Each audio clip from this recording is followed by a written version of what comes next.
with the directing duo Alex and Steffen, and you are watching Eclectic Arts Media.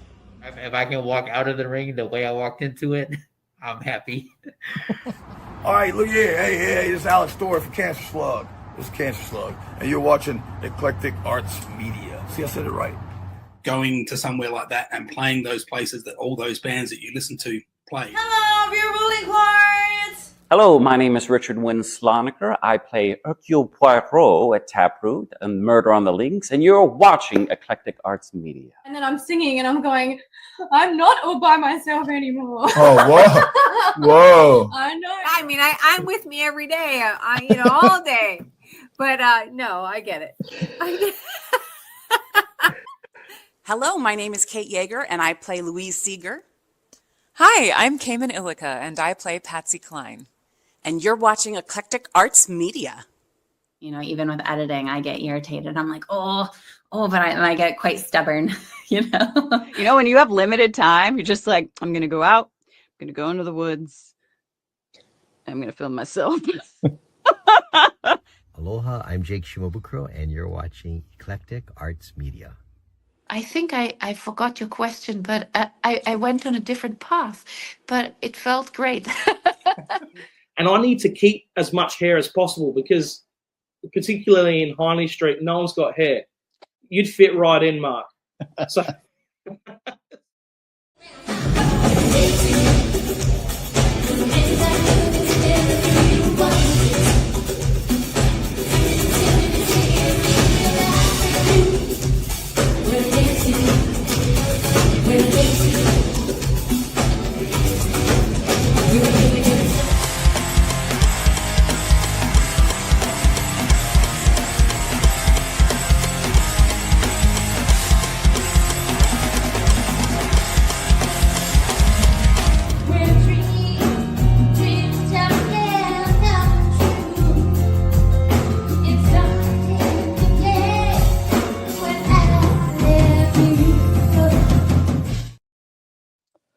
Well, good afternoon, good evening, good morning, wherever you are in the world. I'm Mark Sugiyama from Eclectic Arts Media, based here in Seattle, Washington. And thank you so much for joining me on this Monday. Happy Monday, everybody. The 6th of October, 2025. And I'd like to thank my last guest that I had, which was Nikki Dial. Nikki's always a great guest, and it's kind of trippy that when I was looking through my notes that I didn't realize it's been that long since I've done a live stream. But never fear, I have some other ones coming up that I'm going to talk about. I guess speaking of which, I'll just talk about it now. The next live stream that I have scheduled is actually tonight, Monday at 9 p.m. Pacific. Anatoly from Knitland, which is the Siberian ritualistic folk group, and I've done about 3 interviews with he and his partner, Natasha, and they also have a side project which they dub as Dark Country, so it's kind of like dark outlaw country, called From the Land, and they just put out 2 singles for each project recently within the last week. So we're going to catch up with everything that they've been up to over in Siberia, and then also about the new music and things that they have coming up. And then later this week on Thursday, the 9th of October, Pina Del Rey, I hope I'm saying her last name right. I'll find out on Thursday. She is one of the main vocalist that was with Hindley Street Country Club out of Australia. Extremely talented vocalist, and she's been working on her own projects and things since basically since going solo. And I'm a huge fan of her voice, so I can't wait to talk to her on Thursday.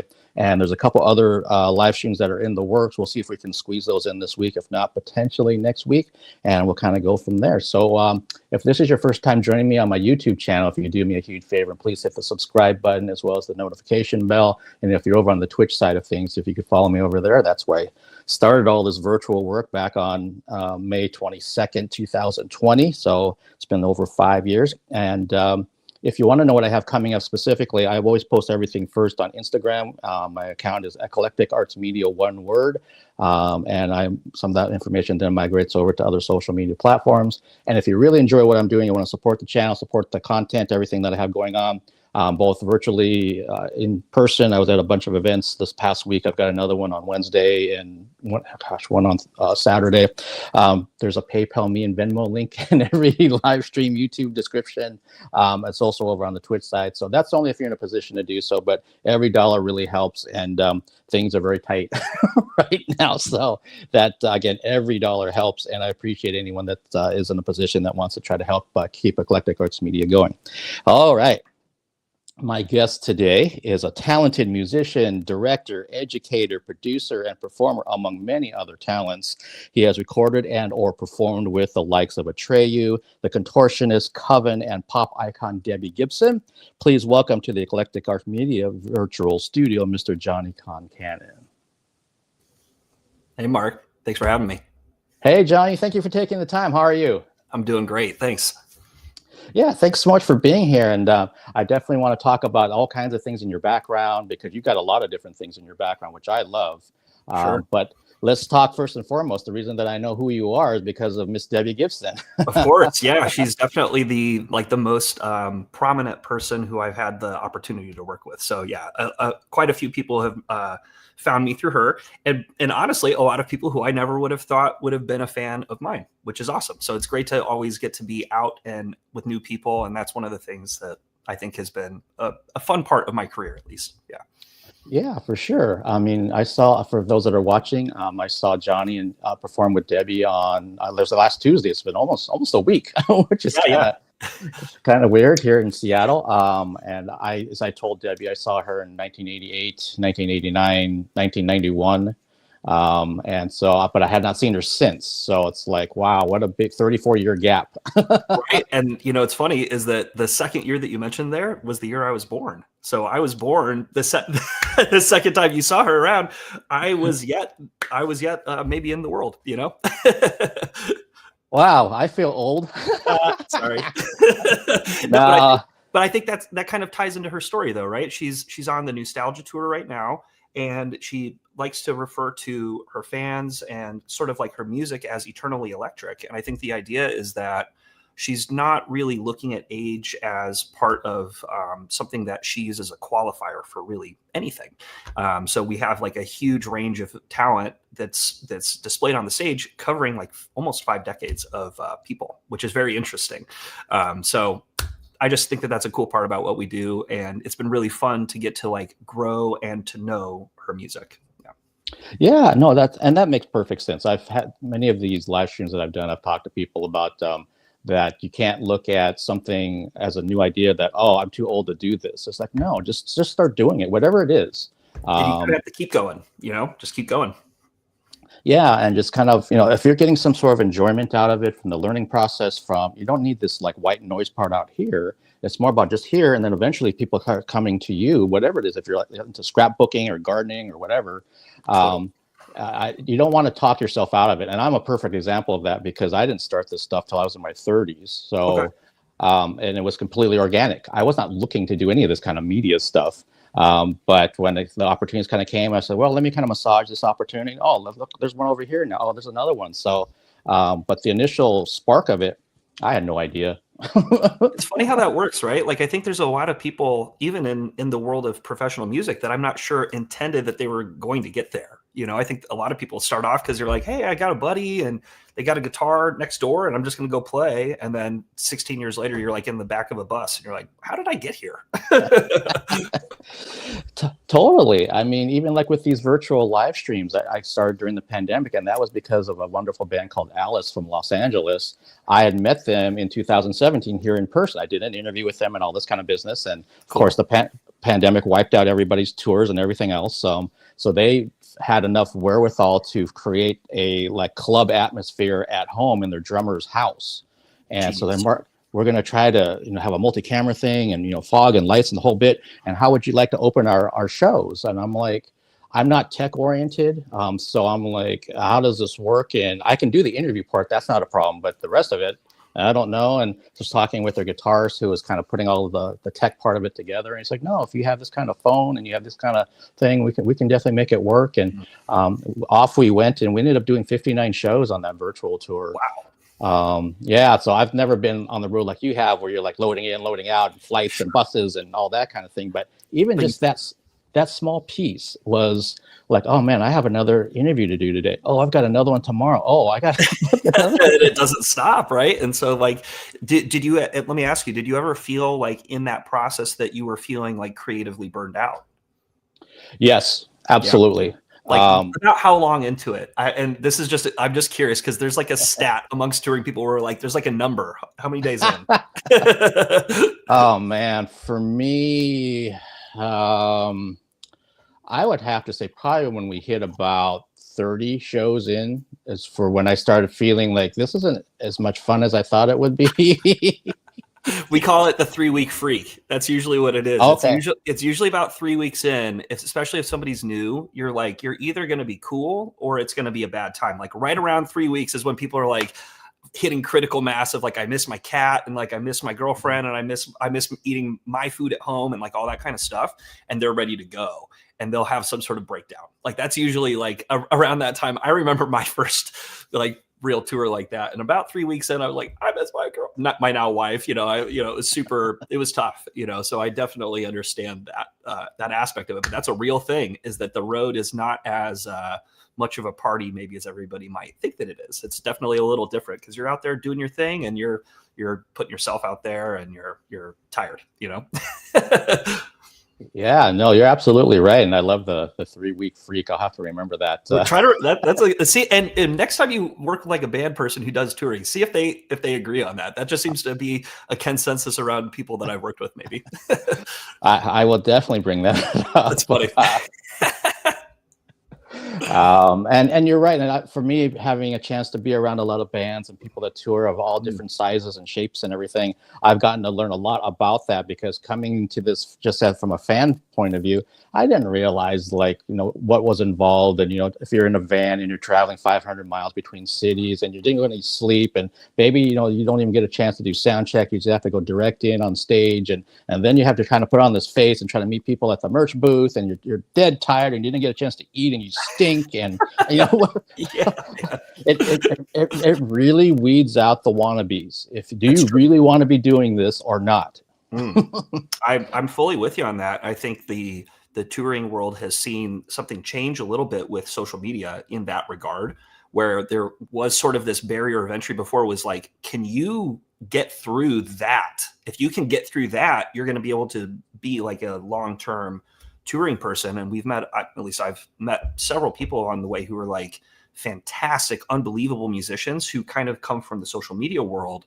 And maybe it doesn't quite work out because their background isn't in like being gone all the time. They're used to sort of this different routine. And I've seen some people come out and be like, crash and burn, even though they're fantastic. They'll go back to social media and continue to have a career, because there is a career there. But I do think there's I'm noticing generationally something different there. And that I'm right on that cusp. Like my age group, I'm right on the cusp where I saw it before and I'm seeing it, and I'm growing with it, but I will say that I think that's one thing in the industry that I've noticed pretty significantly, is that you have sort of like, you come from grinding or you come from kind of like getting to skip the grind, which, if I'm being honest, I'm super jealous of. I wish I could have had that opportunity, at a younger age, instead of being in a broke down van with my buddies for 10 years or whatever. But hey, we all have to find our path, I think, and it makes you who you are. So I wouldn't trade it for anything. Yeah, no, I hear what you're saying, and I'm not a touring musician or anything. Like, I played around in a duo locally every now and then for fun. What's your instrument? What do you play? Guitar. Okay, cool. Guitar. I did some backing vocals, did lead vocals every now and then, if you could call it that. Most of the time, sure. I left it to my vocalist, because hey, that's why she's the vocalist. Yeah, exactly. Yes. But yeah, and again, I have an interesting, at least for me, point of view, because I was such a huge music fan, just period, growing up, all kinds of different bands and going to concerts and hunting down records and all that kind of stuff. And then as things have shifted, especially with social media and some of the younger people that I've either interviewed or just kind of know from going to concerts and stuff and talk to, especially like the one I was just at on Saturday, the mindset's so different. It's just so different. And I try to relate to it, and most of the times I can't. And it's not, good or bad, really. It's just different. And but for me, being who I am, and I'm 55, so I have a bit more respect for somebody that is grinding it out, because I know what that takes and how you can work as hard as you want and still not get anywhere. I mean, that's just facts.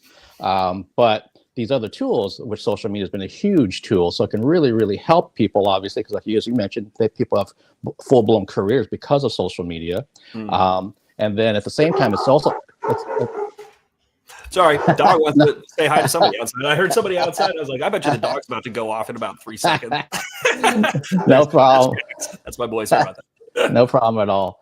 But at the same time, with like social media and YouTube and Bandcamp and Spotify and everything else, it's also just saturated things to the point where it's like, if you're just somebody that has a great amount of talent and you're recording something in your apartment, you know, in your bedroom or whatever, that's great. Now you have a way to get it out. But at the same time, you might be someone that maybe needs to do some more woodshedding before you get anything out, in my opinion.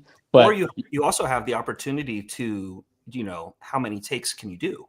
If you're willing to sit there and do 90 takes for 3 hours and then get the best one, or some people are a little shysty and they'll kind of edit things together or edit around their playing.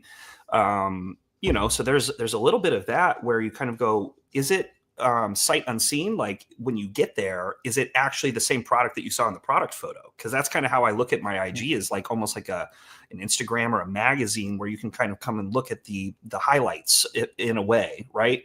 And for a long time, I kind of curated it like that. And then now I'm kind of going more like, what if it were just a little bit more authentic, so that when I show up, what you hear, what you've heard from me is what you're going to expect to get from me. It's not going to be some like larger than life presentation, trying to present more honestly in that way. And I think I've seen like a better response from people since I've tried to go more of that direction. And I would encourage more people to do that rather than to sort of do the super take, do 4,500 takes before you post a cover of a song. It's like, this is such a fleeting moment. It doesn't need to be this like, you know, Michael Bay production for your drum cover or whatever. And so it's like, I see people on TikTok. There's this guy who, you know, more power. He's this drummer. He pours paint all over his stuff. Paint goes everywhere. There's millions and millions and millions of followers and views, and has a vastly more successful entrepreneurial career than I do doing that. So like, can I even really hate on it? I can't, you know, but it's just so different from what I came up wanting the drums to be, that I don't really have any desire to even go and compete with that, even though I know that that's sort of an arena that could be competed in, if that makes any sense at all. it makes perfect sense, because I struggle with the same thing about, do I try to kind of tailor my social media presence to what's popular, what's getting, you know, million subscribers, followers, all that kind of stuff. But if I'm doing that, I'm kind of losing what it's supposed to be in terms of what I ever wanted it to be. And it's definitely not who I am as a person. So I'm like, I want to stay kind of in my lane and keep it more organic. I've put some, there's a couple of guitar shorts on my YouTube channel that I hadn't touched that thing in like 10 months. And it was literally dusty, my guitar. But I put it up there just so that people can kind of see, you know, yeah, I'm really freaking rusty right now and I suck, but that's also kind of where I'm at right now. If I keep working back at it, I'll get back to where I was. And everything's not all shiny and gold and glitter and everything that you see on social media. A lot of it's really awful. And people are trying to kind of gloss over that fact. So I want something in the middle of it, where it's like, there's definitely intention with what I post, but at the same time, other times it'd be like, I'm just going to put this up for shits and giggles. I don't care. Yep.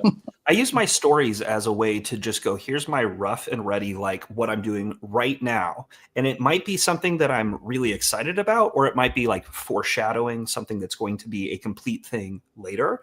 But the story for me is always a place where I can go like, here's me right now. Honestly, if you wanted to get that impression of me, you could find that there.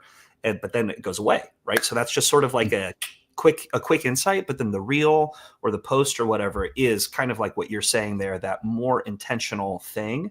It is more intentional, but I'm also trying to not go like, I'm not using multiple camera angles. I'm not using crazy lighting, things like that. But what I am doing is I'm recording the audio in a way that I'm trying to present it so that it's like you were standing in the room with me, sort of like what it's like to have a camera audio, but better fidelity. right? And that's kind of the goal. I'm not doing the like hyper drum thing, which is very popular in the drum community. These kind of like overly sampled, super processed drums as a post. And to be fair, they sound probably people are listening to that going like, whoa, that sounds better, right? Because it sounds bigger, louder, larger than life, kind of like how Def Leppard, Mutt Lange Productions kind of pushed that along, got this unbelievably unrealistic sounding snare drum, but it sounds awesome. To be fair, I love it, right? So, but it's just not the sound that when I hear drums in my brain, that's not what I hear. I don't hear that. I hear the sound of a set of drums in the room. I'm standing 20 feet away, and that's what the kit sounds like to me. So I try to present myself that way because really that's how I like to be presented as a drummer. So it's kind of like finding a way to honestly represent myself, and then hopefully going forward in my music that I produce to present it the same way. So that's kind of the signature thing for me is like, I like drums in a room. That's the sound that I really associate myself with. And so I'm trying to kind of intentionally, unintentionally curate a social media presence that kind of presents that as well. I see. And for someone like me, I love that approach. I love the fact that you're approaching it like I'm literally standing in the room listening to you go through this drum track, because a little bit of my own music background, again, from talking to people like yourself, I already know about a lot of the trickery and things that are going on. So I'm like, I don't want to hear that. I'm like, if I want to hire you for my band, let's say, what am I going to get? I can't tell from some of this stuff. I actually need to get you into like a studio or in my basement or whatever with your kit and go through this song and let me actually hear it organically, acoustically, without all the tricks that you're doing. And then I can kind of tell where you're at. It reminds me, again, way back when I was teaching guitar lessons, I would tell my students that wanted to play like Metallica riffs and stuff. And I love Metallica, don't get me wrong. I cut my teeth on a lot of their riffs. But if you're still learning how to play the instrument, let me hear you play it without distortion, without delay, without effects on it. And I'll be able to tell like how good your right hand picking is getting or how much more work you need to do. And I would show them examples myself. Like, listen to me play this without all this stuff going on from my pedal board and my amp.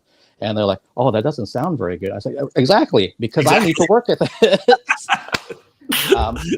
And I always tell them, but imagine when you get it up to speed where you want it to sound like you're James Hetfield or somebody, and then you add that sound to it. Your foundation's solid, then you have the other things. Right now, your foundation's not solid, neither is mine. So let's try to get that ready to rock, and then we put the stuff on top of it. And then it's super solid. Yeah, with a lot of my students, I think the thing that I'm always talking about, people who have studied with me in the past, I think of them more as friends than I think of them as students. I don't really, the delineation for me of teacher and student is important. I don't think too much of this. Like, I kind of think of everybody here, but it's just like we all have our own strengths and weaknesses that we can help each other with. So people that I've worked with in the past, a lot of times what I'm trying to really harp on is that the fundamentals of your playing, the most foundational parts, are the things that you use every single day in everything that you play. And so time spent beyond the fundamentals is important because you do want to push yourself, but also you cannot forget that if you let the fundament, it's kind of like building a house. If you just keep building up and you never remember the fact that your foundation was crumbling 20 years ago, but you keep building, eventually it's all going to fall over on itself or implode or whatever's going to happen. And it's not going to help you in the long run, even though you've advanced so far, kind of, the other things have slid behind you. And so now all of this nice stuff just falls into the facade. So I'm with you on that, but the kind of like stripping back, getting rid of all of the bells and whistles, finding out like, really, what do you sound like? Just like, can you just do that with no stick in your hand? Can you just make your hands sound good?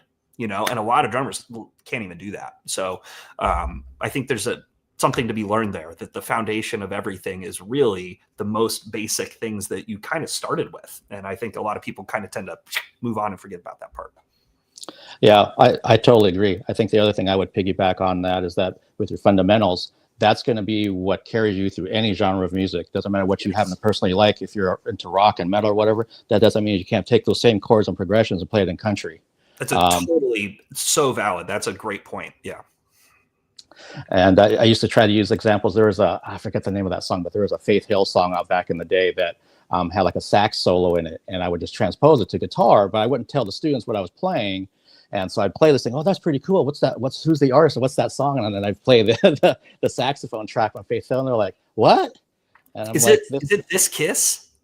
No, it was before that. It's like off her second album, if I remember Okay, right. okay, so it's earlier. Yeah. But I said my point is that if you have an open mind, you can find inspiration from anything. It doesn't have to be this little box. So look beyond Metallica, look beyond Green Day. You can still love them, but there's other things out there that you don't want to close yourself off to. When you got to figure, who do you think Billy Joe Armstrong was listening to, right? Of course, he's listening to punk rock, but like if you really get down to it, he's like 4 chords of the truth, right? So like he was listening to folk, he listened to Bob Dylan, he was listening to music that was not, he's a storyteller in that way. And that's kind of what made the pop punk thing really happen, was that he was doing a totally different thing than what Bad Brains was doing, or what NoFX was doing, or who any of these other more Bad Religion, whatever. These bands are way more punk in this, but really Billy Joe's ethos have stayed very punk, but his songwriting was so different because he drew from these other instances. But look at how vastly more successful his band has been than almost all of the other bands within that genre, outside of maybe like Blink 182, but I think that that's something that really important to think about, is that, do you want to be an original artist, an artist that really truly it does sound original? The only way to do that really is to draw in from so many outside influences, because the more purist you are about anything, the less diverse you are, and the more you're going to sound most likely like somebody else who's kind of trying to distill the same recipe that you're trying to distill. I totally agree. I remember this quote. I think it was from Gene Simmons back in the day about there's no reason you can't like steak and cheesecake. And it kind of stuck with me. And as big of an ass as Gene can be, that quote actually was like, okay, that makes sense to me. Like, because I was like that. Yeah, when I was like in junior high, I was a huge metalhead, and I listened to other music when I was growing up. But then at that period of my life, it was just like all about metal and everything's metal. It's like, no, and then I started playing guitar, and that's like, there's some other stuff out here. And I started getting into the blues, started getting into some pop stuff, started getting other things. And sometimes I took some crap for it from my friends, because they're like, Debbie's a good example of that. I was like, what the hell are you listening to Debbie Gibson for? How did you deal with it? How'd you deal with that? I'm curious. With me being the introverted person I was back then, I would just basically tell them to F off. Shut down and just go away. Yeah, I said, I love Iron Maiden and I love Debbie, and I didn't get a chance to tell her this, but back in 87, 88, when Out of the Blue came out, I was 88 when Out of the Blue came out, on one cassette I had dubbed her album on one side, and then the other side I had Iron Maiden 7th Son of a Seventh Son on it, and that's what I would listen to. She would probably love that, to be honest with you. She would probably. I'm going to tell her that. She'll think it's cool. But to me, I was just really impressed with the fact that she writes her songs, she produces a lot of the stuff back then. She's playing piano, she's got perfect pitch, all these kind of things that were going on. That for someone who was my age, I'm like, this is ridiculous. That's someone so good.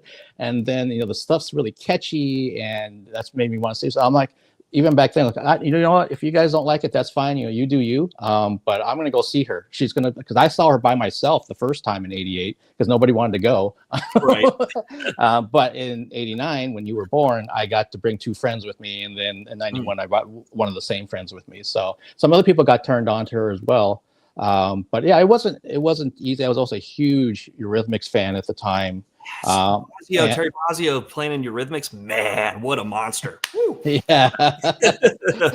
Absolutely. And the same type of thing. I mean, like for me, like Dave and Annie write all their songs. I mean, they're songwriters, they're tunesmiths.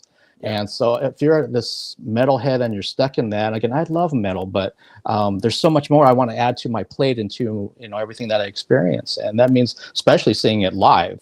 That will either kind of seal the deal for me in terms of I'm like going to be like a lifetime fan now, or I don't know, maybe I'll just kind of listen to you every now and then at home and maybe check you out.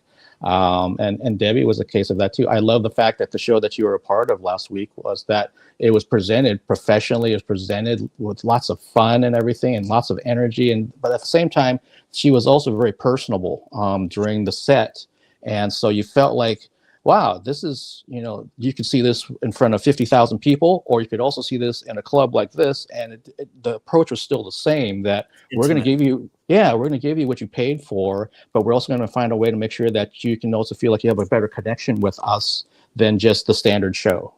Yeah, I think that something that's cool about her is that the way she is on stage, that's just how she is. She's not like, it's not an act in that way.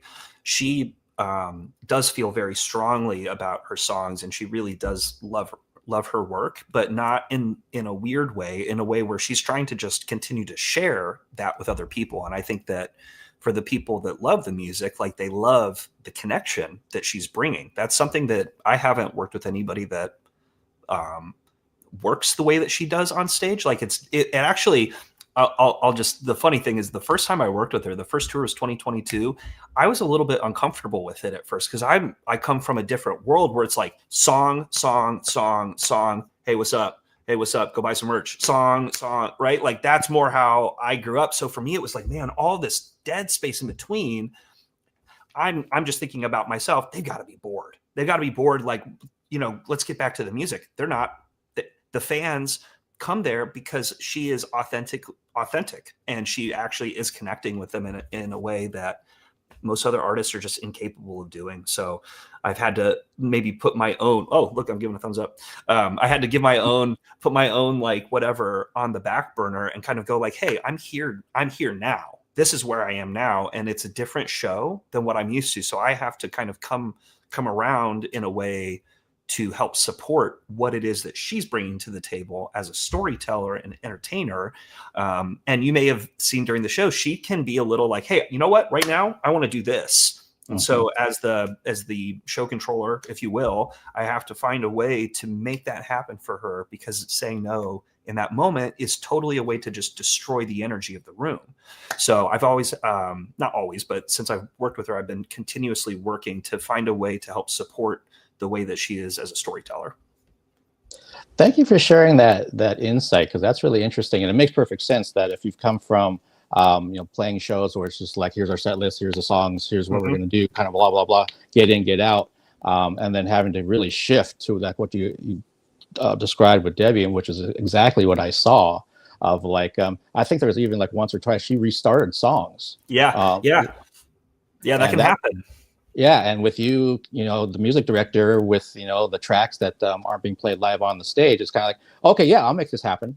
Give me a second. Gotta make it work. I had like I think in Seattle, I think actually both nights I had like a tech fail of HDMI disconnecting, even when I had that thing taped in. This morning on my Instagram, I was like, I'm looking for a pro solution for a locking HDMI connector. And if somebody can't make one, I'm going to find somebody to 3D print me something. I've got to find a way so that can never happen again, And like for me, from tour to tour to tour, that's never happened. I've never once had that happen. And I had it happen twice in a row. Right. And so that's on me.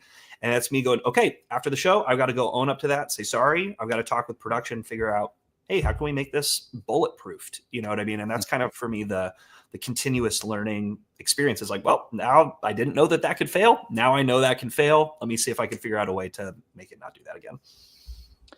Wow, I wonder what it was about the the shows last week that caused that. You know what it was is the cable itself had a lot of torque on it it was a super long run in a really heavy gauge. And I think that on that stage, there was a little give in that riser. And so I was, when I play, I'm definitely grounding pretty hard and I hit hard. So that everything on the stage is moving. So I think over time, the cable worked its way out. The first night it wasn't taped in. The second night it was taped in, and it still kind of was like, but hey, that's kind of the thing about live music is things are going to happen. Even you can be on the most professional stage in the world and still have something crazy happen. Now, the more people that are working and the longer that you've been doing the same show, the less likely that is. But we are continuously growing and evolving. So our show is growing and evolving. And I think that as we keep going, maybe we end up with more staff or crew or something like that, things will change. But until then, hey, I've got to just kind of take that on and then just make sure that every time that we go forward, that it just improves. Yeah, it's no different than, I cover lots of live theater and musicals, and anything that's live is like, hey, things do happen. I was at a touring show, that was last month for Some Like It Hot, and they had to stop and extend the intermission because they came over the PA and said, oh, we're having technical difficulties. And not only were they having technical difficulties for something for the second act, but one of the main actors had hurt their ankle during the first act. So they're trying to figure out, can the understudy go on? Are they comfortable enough? Can you go on? Can we kind of do a mix of it? So they said they were going to have a mix of the two, the actual lead, and then the understudy was going to come on if they needed them.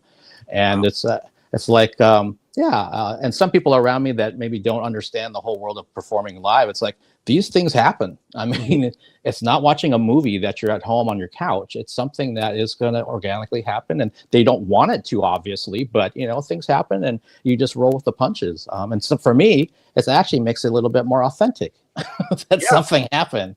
And I think to tie it back to something earlier, we talked a little bit about sort of the difference of somebody who came up performing live and versus somebody who came up performing on social media.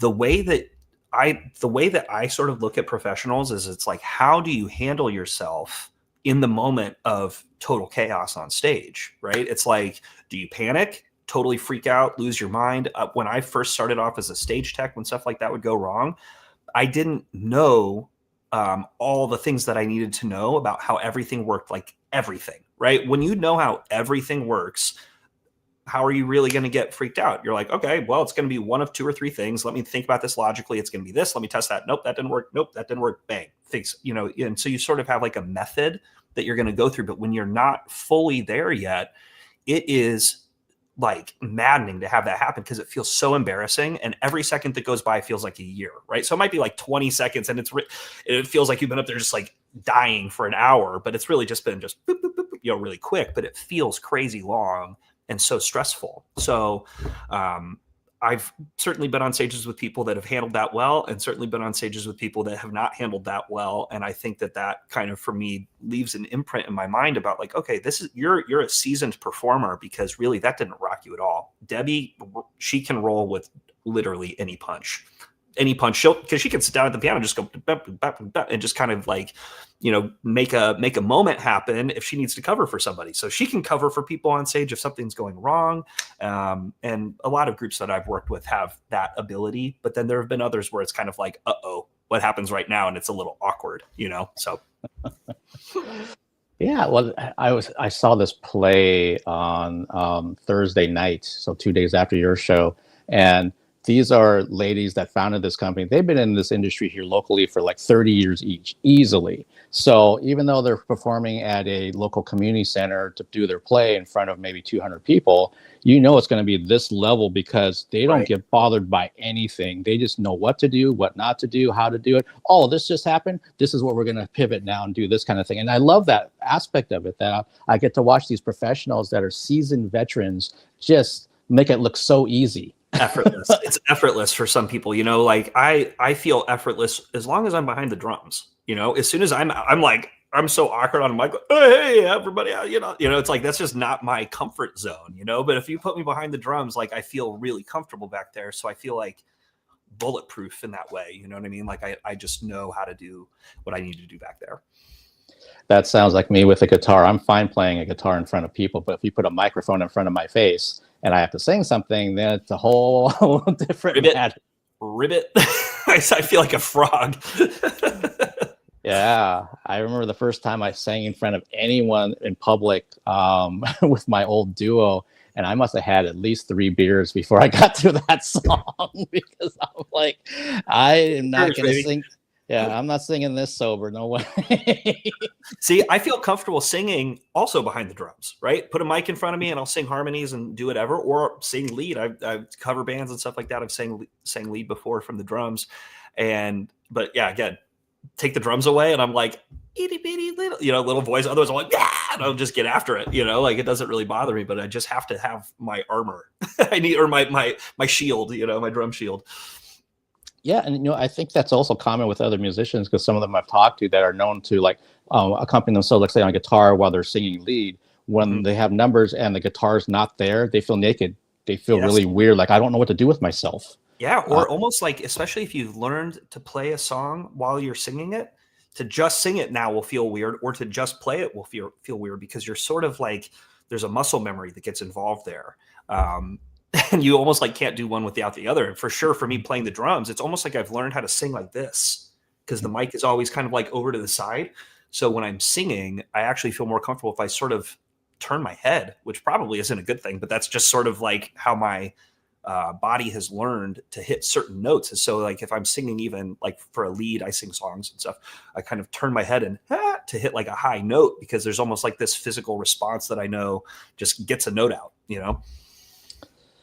I remember that the longer that I was singing, that if I was playing the electric or if I was playing my acoustic, that made a big difference. And sometimes I think there was at least one gig where I didn't bring the acoustic, so I had to play everything on the electric. And some of those acoustic songs felt really weird to me.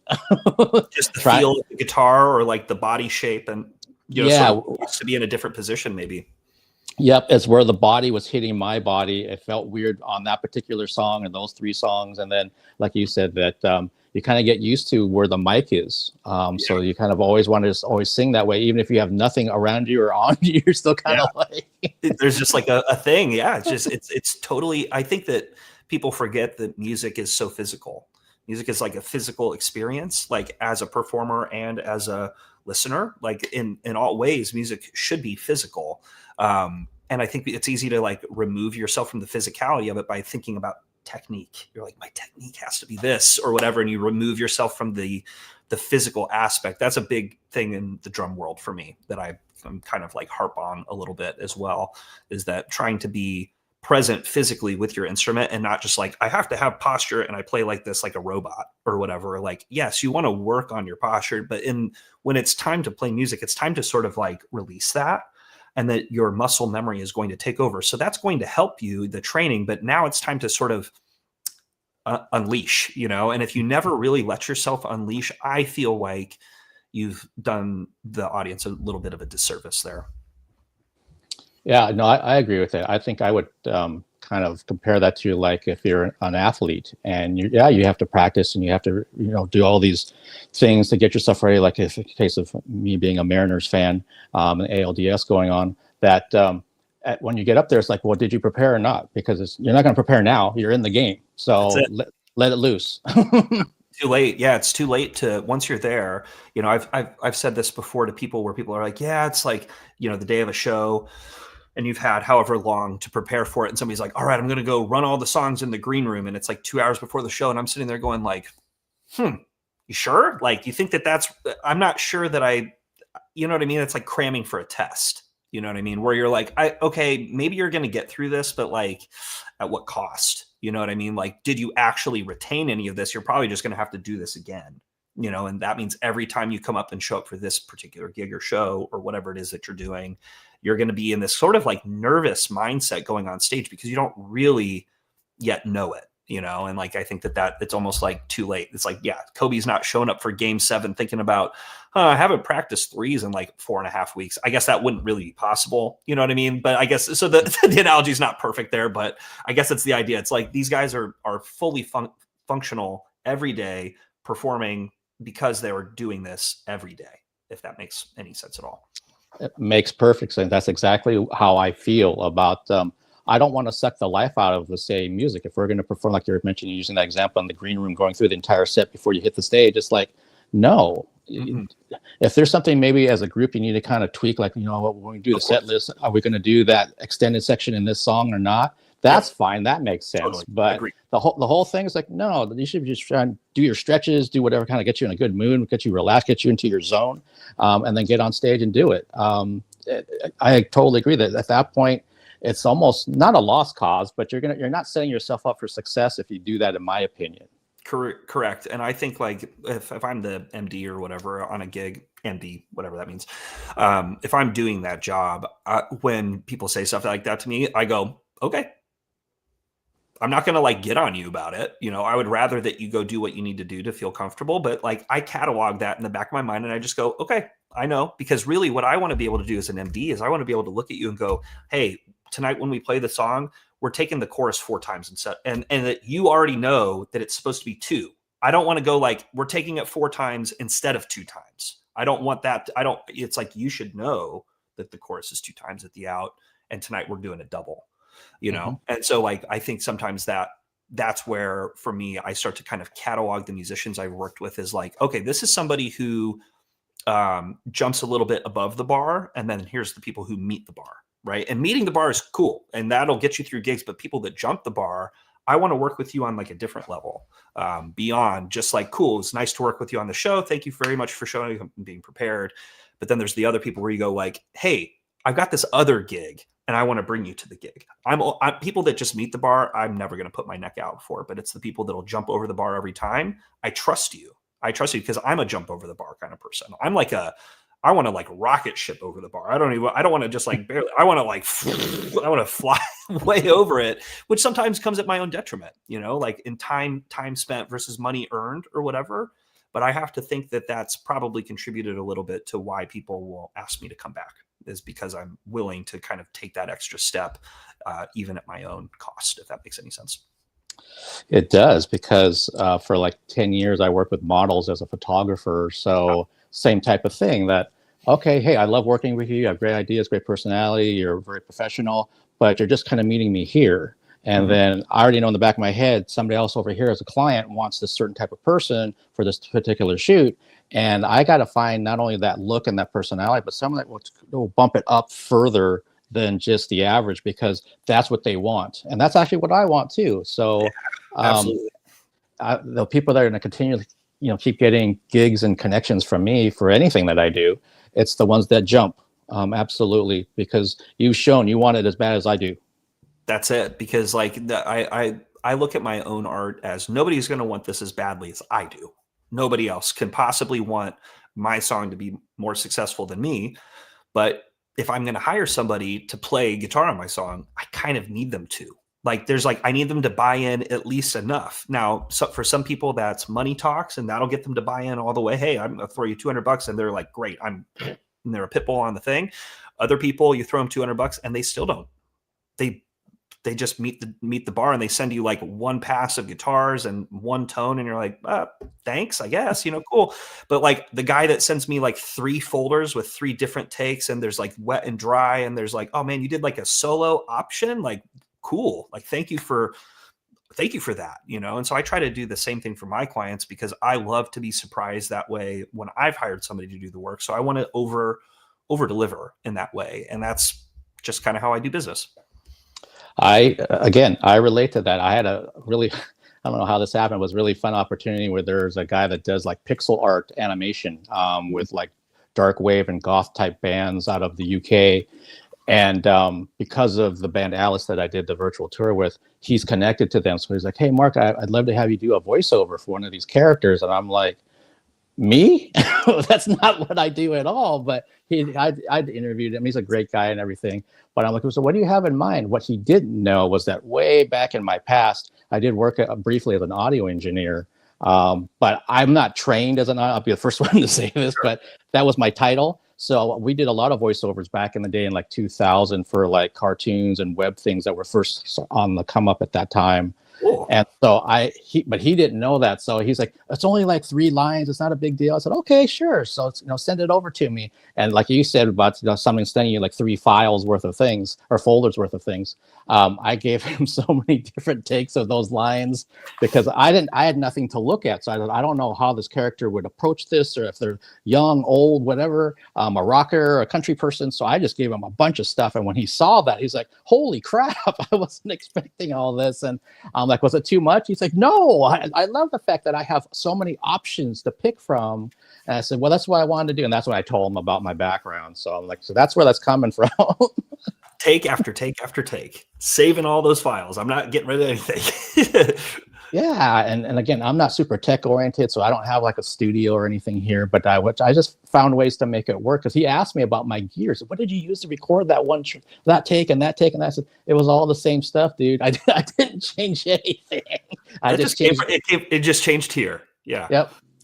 Totally. But it was really fun. It was really funny to finally see that happen, because I was supposed to play like this overzealous fan at a concert trying to go after the star.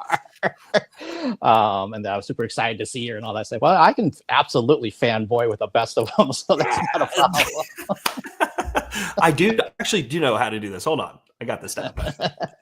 I mean, I was trying not to do that in front of Debbie last week. So, what's so funny is like, I guess I had the benefit in a way of not really being familiar with her music beforehand. And I didn't have a lot of time to like look into her beforehand because it was sort of like a short time. Like the way it started was very kind of short window, and so I didn't have this like starstruck thing because I wasn't like, holy, well, for me, it would have been like, if it was like, you're going to go play drums for Jessica Simpson. And I would have been like, whoa, okay. That's a blast from my past. Or you're going to go play for the Spice Girls. I would have been like, what? And like, I'm going to meet these people. Like I would have been so nervous. I had the benefit of not knowing actually how famous she was. I actually did not know, even when I got there, like I'd researched her. I was like, oh, looks like she had some hits, but I didn't realize like how extensively large she was at that time. Like I just didn't know the scale. So I wasn't that nervous, and I think that might have worked out for me a little bit because I felt a lot more confident coming in to do the job maybe than I would have otherwise. Yeah, no, that's I have people sometimes that ask me about, Mark, have you watched this show? And I say, well, there's so many shows on streaming services. So yeah, I realize there's some that maybe I've heard of, but I've never watched, and some I've never heard of at all. And they're super popular. That definitely happens. And even like, so I saw Leve, I don't know if you're familiar with her, this really popular, she's in the pop category, but she's got a classical and jazz background. So she sings tunes that are more like, she'll do bossa nova stuff, and she'll do these other things that sound like, that came like from like a 50s movie or musical. How do you spell her name? I want to look it up. It's Laufey. Cool. And she's super popular amongst the young crowd, middle school, high school, college. And then you have the oddballs like me that are there. Yeah, I want to check it out because I always do like to hear things that are happening like outside of my generation because I work on other people's music and I like to be able to, be aware. So that's cool. Thank you for that. Put me onto that. Yeah, absolutely. She's 26. She's Icelandic and Chinese, so she grew up in Iceland. Mother's a professional musician. That's why she and her identical twin sister are both trained musicians as well. And so when I first heard about her, like I almost spent too much time on this, but like a year and a half ago, I thought she was going to be like this standard pop person because she was getting so popular and she's jumping from this venue to this one to this one to this one in a short period of time. And when I watched her first video on YouTube, I'm like, oh, whoa, this is like jazz influence, like bossa nova stuff. And she's really personal with her lyrics, but the young generation, I don't think they knew what those genres were necessarily. So it sounded all brand new to them. Wow, what is so different? And they like how she's very cute and very, very nerdy and all these other kinds of things. And but I have no idea what my point was. Oh, well, just that there's a new connection there with a different generation, right? It's a new artist, but the finding from generation to generation to generation, there's always going to be these artists that are flying under the radar for some people, and they may or may not have an impact a decade later. But it doesn't mean that they weren't important while it happened, right? And I think that there's something to be said for that the industry can be a little bit brutal in that way, that there can be really influential, important people that just sort of were either wrong place, wrong time, or sort of were like early to the game and then kind of got like trampled on by the wave that would come after. That's pretty common, I think. Yeah, no, that's very true. Even like, I mean, if we use Debbie as an example, her and so many other bands, when you got to the early 90s and grunge came in, I mean, it just hurt so many different things. Obviously, me being in Seattle, I know all about the grunge thing. Yeah, I was going to say, you were there. Were you, what is it? Is it Pioneer Square? Is that where kind of like all that stuff was going down? Yeah, Pioneer Square, the Central Saloon is still there, where a lot of the bands used to play. The off-ramp is still there, so now called El Corazon. So that's where a lot of these bands play. And I played El Corazon a few times myself. Okay. Got that lovely pole right there in the stage. It's perfect. It's really excellent. Great singers do know how to use that pole to their advantage. Oh man. But I have had a friend, high school friend, that he was way into all these local bands, the grunge bands when they were coming up. And for whatever reason, I just wasn't completely interested in going to check out these local bands. But because he kept telling me, hey, Mark, you want to come to this show? Do you want to come to this show? I was like, oh, I have to do this, or I'm going to pass on that one. And finally, he said, what about this one? It's from a local rock station called KISW was producing it. And I said, Mark, it's Catch a Rising Star. So I think it was like $5 or $10 at most. And it was at the Paramount Theater, which is actually where I saw Debbie in 1991 play. But here's the lineup. Mother Love Bone opened, which eventually became Pearl Jam. So I got to see Andy Wood and all that. And then the like debut album or whatever of Soundgarden. They were the special guests. It was their album release, and then the one non-Seattle band that headlined it was this new band from LA called Jane's Addiction. Oh yeah, who's that? That's like, dude, that is unbelievable. Can you like? You almost couldn't even tell somebody that today that you're like, I saw these 3 bands who are all massive scale bands at like a venue like that. Like that almost is impossible to imagine happening today. Mm-hmm. Yeah, even when I tell it like right now, it sounds unbelievable. It does. That's great. But I know that that's a thing. Like I've seen some of those bills before, and Seattle really had like such a special thing. You guys had the benefit of a pretty great record label that was bringing out some great bands. You know what I mean? So like there was definitely a cool industry thing happening there, but it wasn't like industry, right? Like at the level of like Capitol, Warner, RCA kind of thing.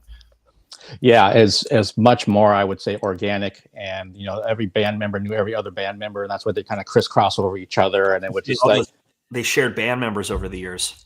Yep, and it was no big deal. It's all about the music, and the fans, of course. But Johnny, as we're getting closer to kind of winding this down, and I realized there's a bunch of stuff I didn't even get to. Hey, all good. We just been chatting, yeah. How did you get involved with Debbie from the get-go? You've talked about it a lot, but I was really short and you didn't know who she was at the time in terms of her career. But how did you get that gig?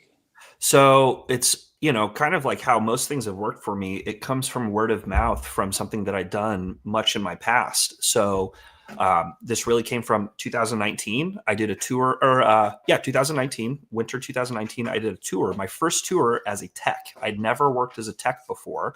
And I went out to drive, drum tech, stage manage, kind of do everything except front of house for an artist named Diamante, who I earlier this year got to play drums with.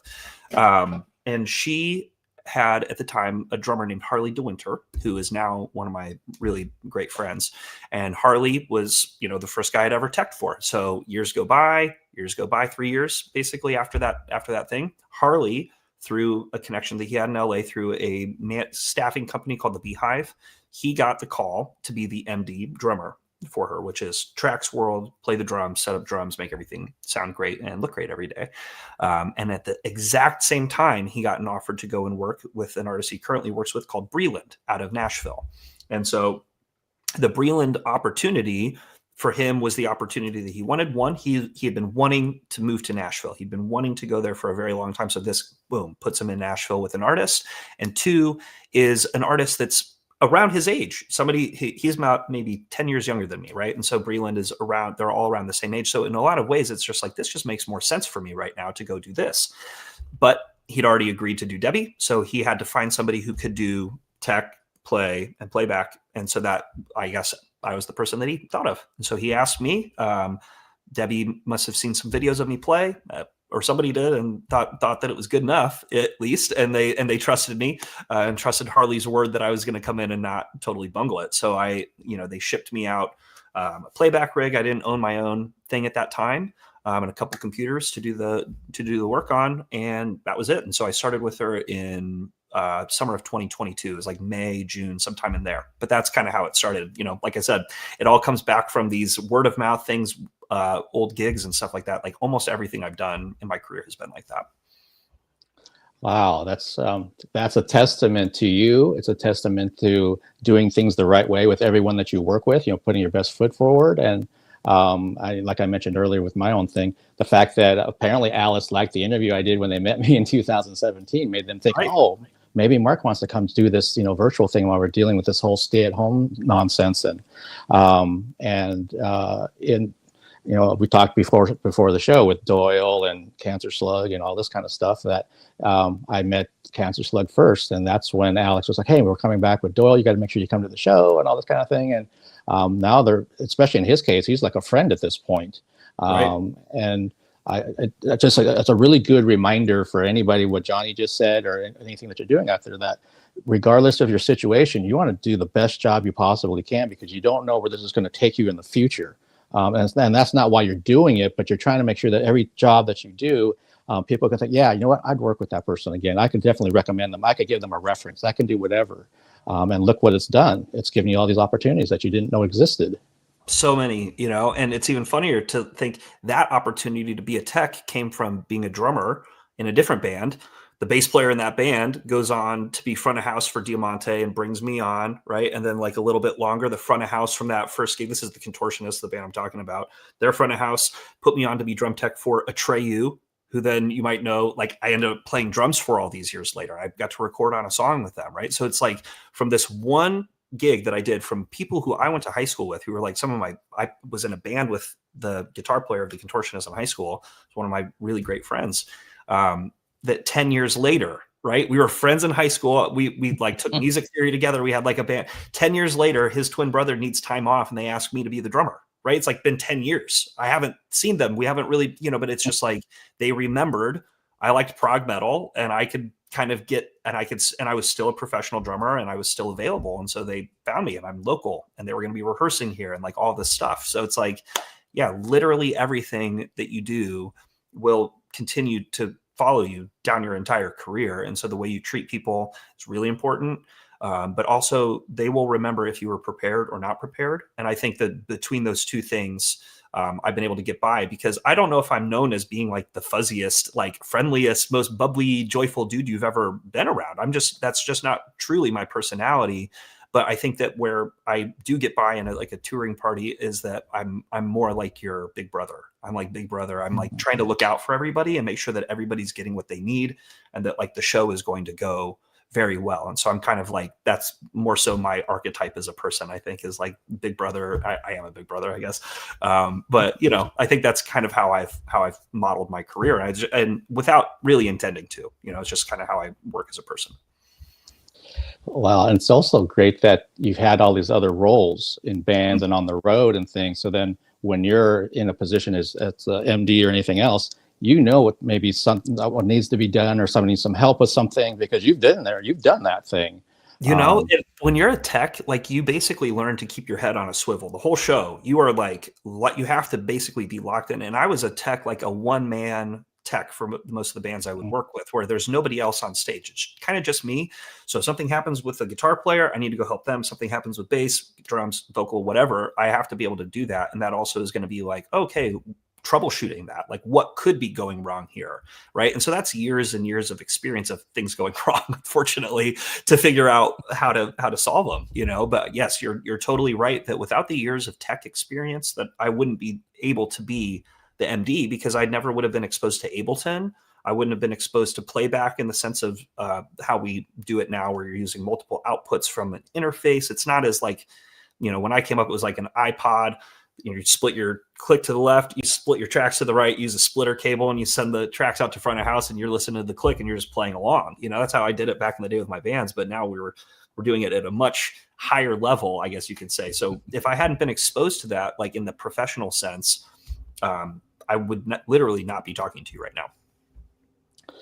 Yeah, I think about I'm really lucky that here in Seattle, if I happen to be photographing a show media wise, that the local photographers here, all of them have been super helpful. There's none of this kind of like everyone looking out for themselves kind of a thing. Right. And one guy here, there's definitely known, not just here, but I mean, his work's gotten around because he's been doing it for so long, is Mike Savoya. And Mike, he's been the tour photographer for Journey for a few years now. And like he told me back in like 2017, where they're giving him a trial run, he's like, of all the bands that I've shot and, and, tour managers and techs and everybody else around the world, this is the band that decided to hire me. Right. And that's not a little one, you know what I mean? That's like not a little, that's a pretty cool gig. Yeah. And all of us around here were super stoked for him and still are. He's a great guy, great, amazing photographer. But I remember telling him, I said, you earned this, dude. I mean, look at all those shoots you did back in 1987 or whatever it was. I mean, you were shooting on film and then you went to digital and everything else. And also the way, yeah. And also look how you've treated everybody. You have fans from media, you have fans from just local people, music fans, you got fans from the professional side of things everywhere because they like you. And I bet you that's one of the biggest pieces of because they tried out 3 different photographers all at the same time for that gig. Wow. Yeah. And he's the one that got us. I bet you it's because they liked you as a person. They could see that we can deal with you night in and night out, and you're not gonna fumble it. But at the same time, you're funny, you're engaging, you're empathetic. All the good things that all of us love about you too, they saw. So it's like, why wouldn't we hire this guy? Because if you're just a great photographer, but kind of a dunce or hard to work with, they don't want to deal with you. They're not going to pay you for that. No. On that same point, like you also have different types of funny, right? Like you might be hilarious in a group of people. Like in youth group, you're hilarious in youth group, right? But do you think that youth group comedy is going to get down with like Napalm Death? You know what I mean? Like it's like a different comedy, right? That's like dark comedy and like kind of like in a different way, right? So like people, your personality, the way that you fit within the crew, you might be funny in one area and they will like the work ethic of I'm tough and I go into the venue and if somebody gives me a hard time, I tell them to fuck off, right?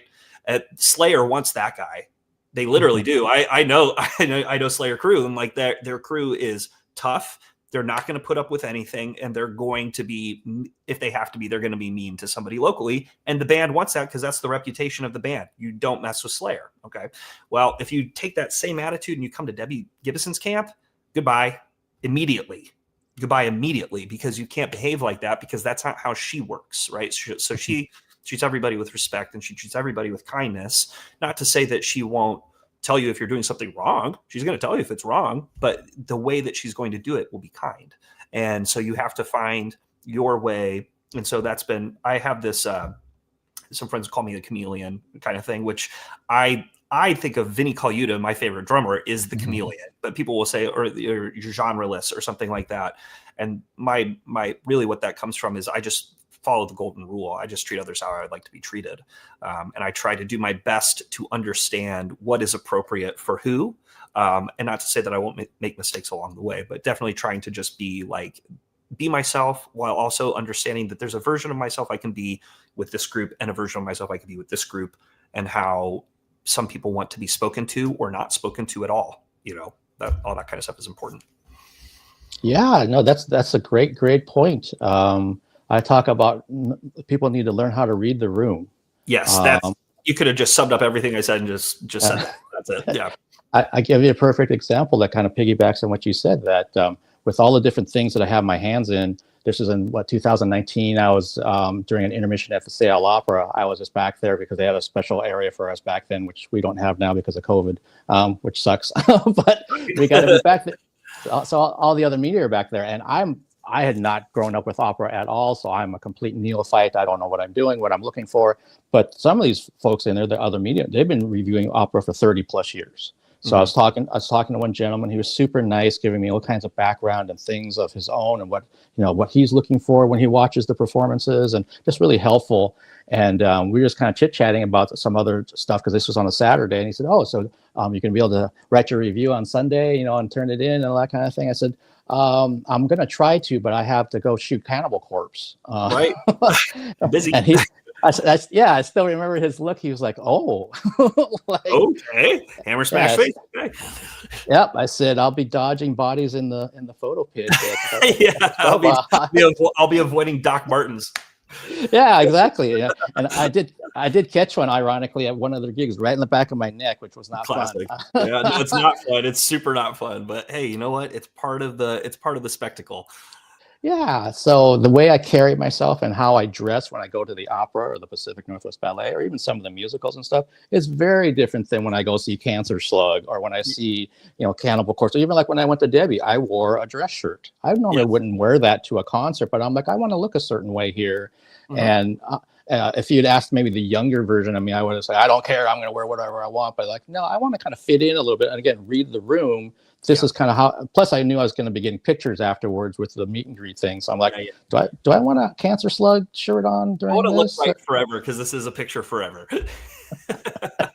Yeah, so let me kind of just do the right thing. And with Leve's fans being, they dress up a lot because that's what she's into. And I'm like, I'm going to try to dress nicer at that concert. Normally I wouldn't, but I love the fact that because I have my hands on so many different things, I can be that chameleon. I can do these things And I'm definitely not going to talk to, even if it's just fans at certain shows. Like, I may not cuss because I just think it's probably inappropriate. In this realm, it's mine. So I feel like I can kind of do what I want. And even having said that, if the guest is coming across very polite, but also super professional, and they just want to kind of talk about their movie and be done with it, I'm probably going to watch what I say because, again, I'm trying to read the artist. I'm trying to read the room. You and I seem to have a lot. You and I seem to have a lot of things in common. So it's been easy to just kind of basically be myself, which I am during all of these live shows. But there's different variations of me for sure. Yeah. And you've made a really good case about yeah, you're getting these gigs and you're doing the best things you can and putting yourself, in these situations. But yeah, you got to make sure that you're fitting with what they want. And if you try to force yourself into their realm, it won't work. It just won't, because they can just hire somebody else. They don't need you. You're totally right about that. That is true. Man, how are you doing on time? Do you still have a few more minutes, or do I need to finish this? Yeah, Or no, I have no hard concrete plans today. Okay, perfect. So you talked about like your friend in high school and being in a band and the contortionist, and I think I saw one of the things that you'd played with Jinx Dawson from Coven, and I saw Coven in 2017 here. That was me. It was you. Oh man, me. I'm not kidding. That was me. That was the first time I played in Seattle. Yeah, you saw me. And I pretty much looked, that was probably right around the first time I'd started shaving my head. I started, do you want to hear the story of Jinx, or like what? Yeah, that'd be great. So she's from Indianapolis, which is where I live. I went to high school in Noblesville, Indiana, and then I've lived around here on and off since 2015. I've lived in other places and done other stuff, but ultimately have come back here. My family is all based here. My wife's family is here as well.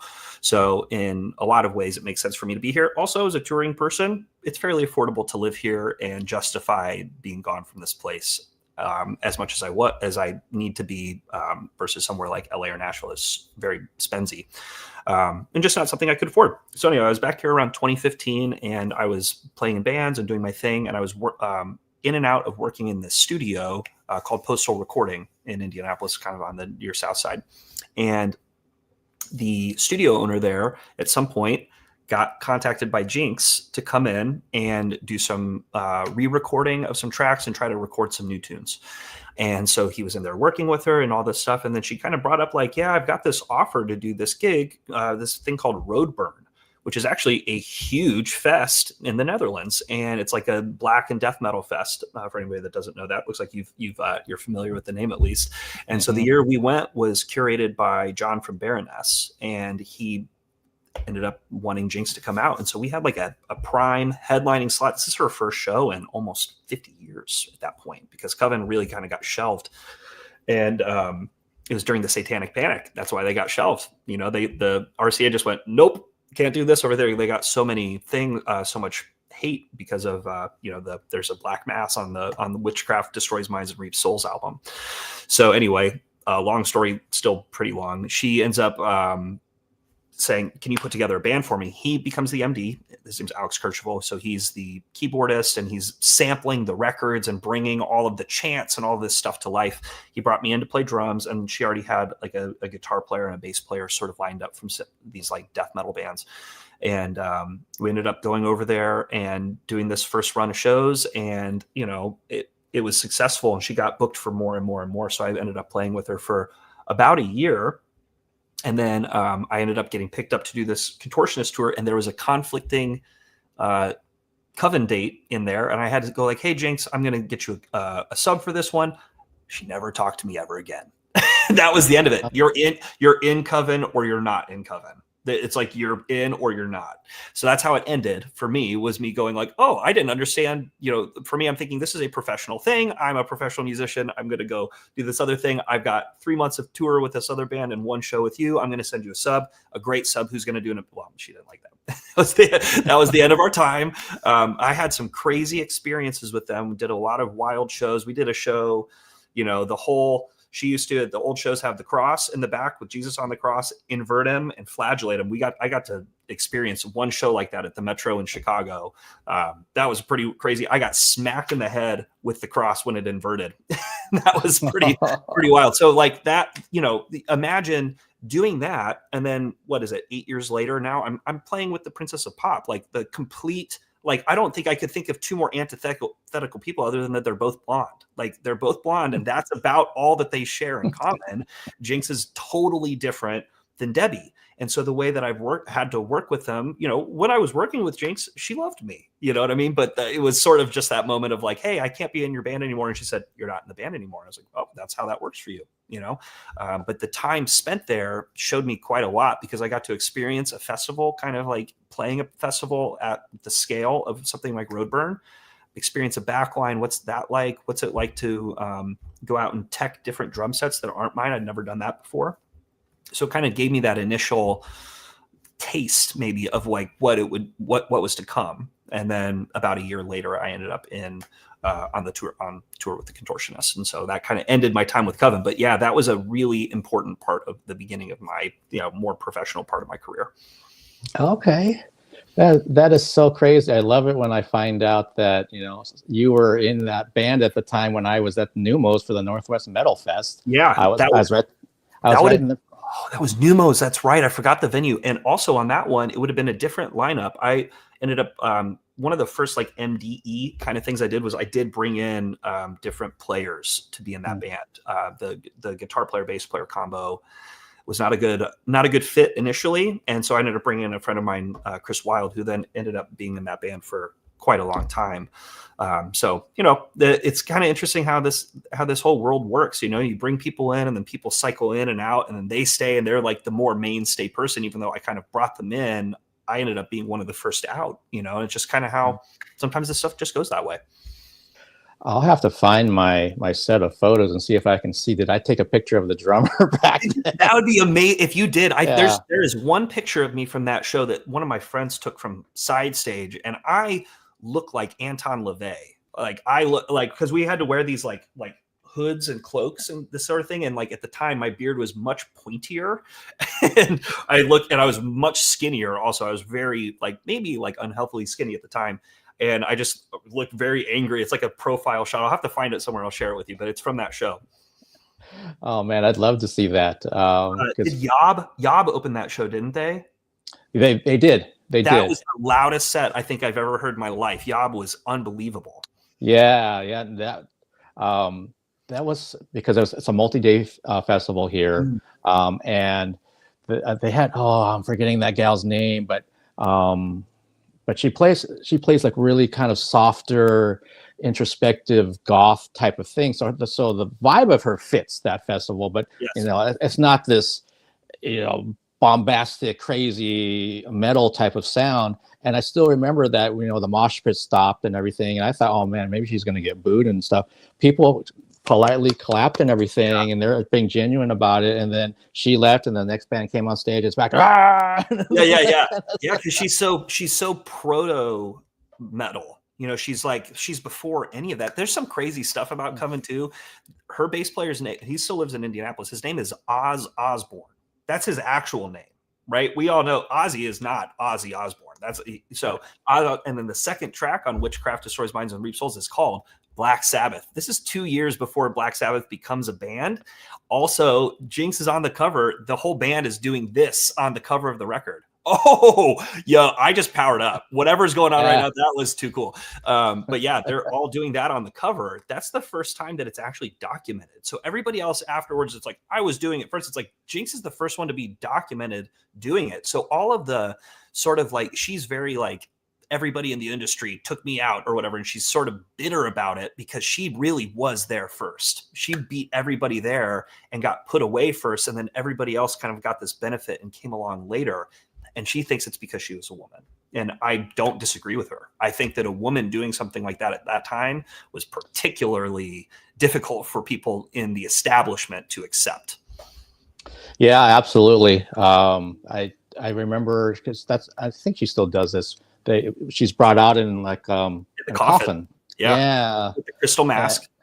Yep. Yep, because I remember that show. There was no photo pit, so I had to just be amongst the fans, and so yeah, Yob played and everything. I thought Coven finished, was the headliner of that show. I think I agree. I think that you're correct about that. Yeah, so I think Yob was right before Coven, and so I was just kind of hanging in the back and stuff because I'm like, this is going to be like so trippy and heavy and loud, and I just kind of want to take it in and then kind of work my way to the front because I have to. Yeah. And the fans were cool. I mean, they could see my camera gear and stuff, so they realized I just have to get up here for maybe like 2 songs or so to try to get some shots at Coven, and then I'll kind of disappear off to the side. So I'm not trying to take your spot, and I'm short anyway, so I'm not really blocking anyone's view. But yeah, I just remember that the coffin being carried on, and then they open it up, and there she was, and people kind of freaked out. And but yeah, just. I love it when I find out something. There's another band from the UK called The Treatment. They're kind of like an AC/DC style band. They've been around for like, I don't know, 15 years or something. And this was embarrassing.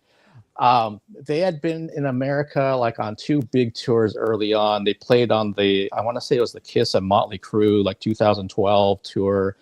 And they're talking about their time in America, the only time they actually ever toured here.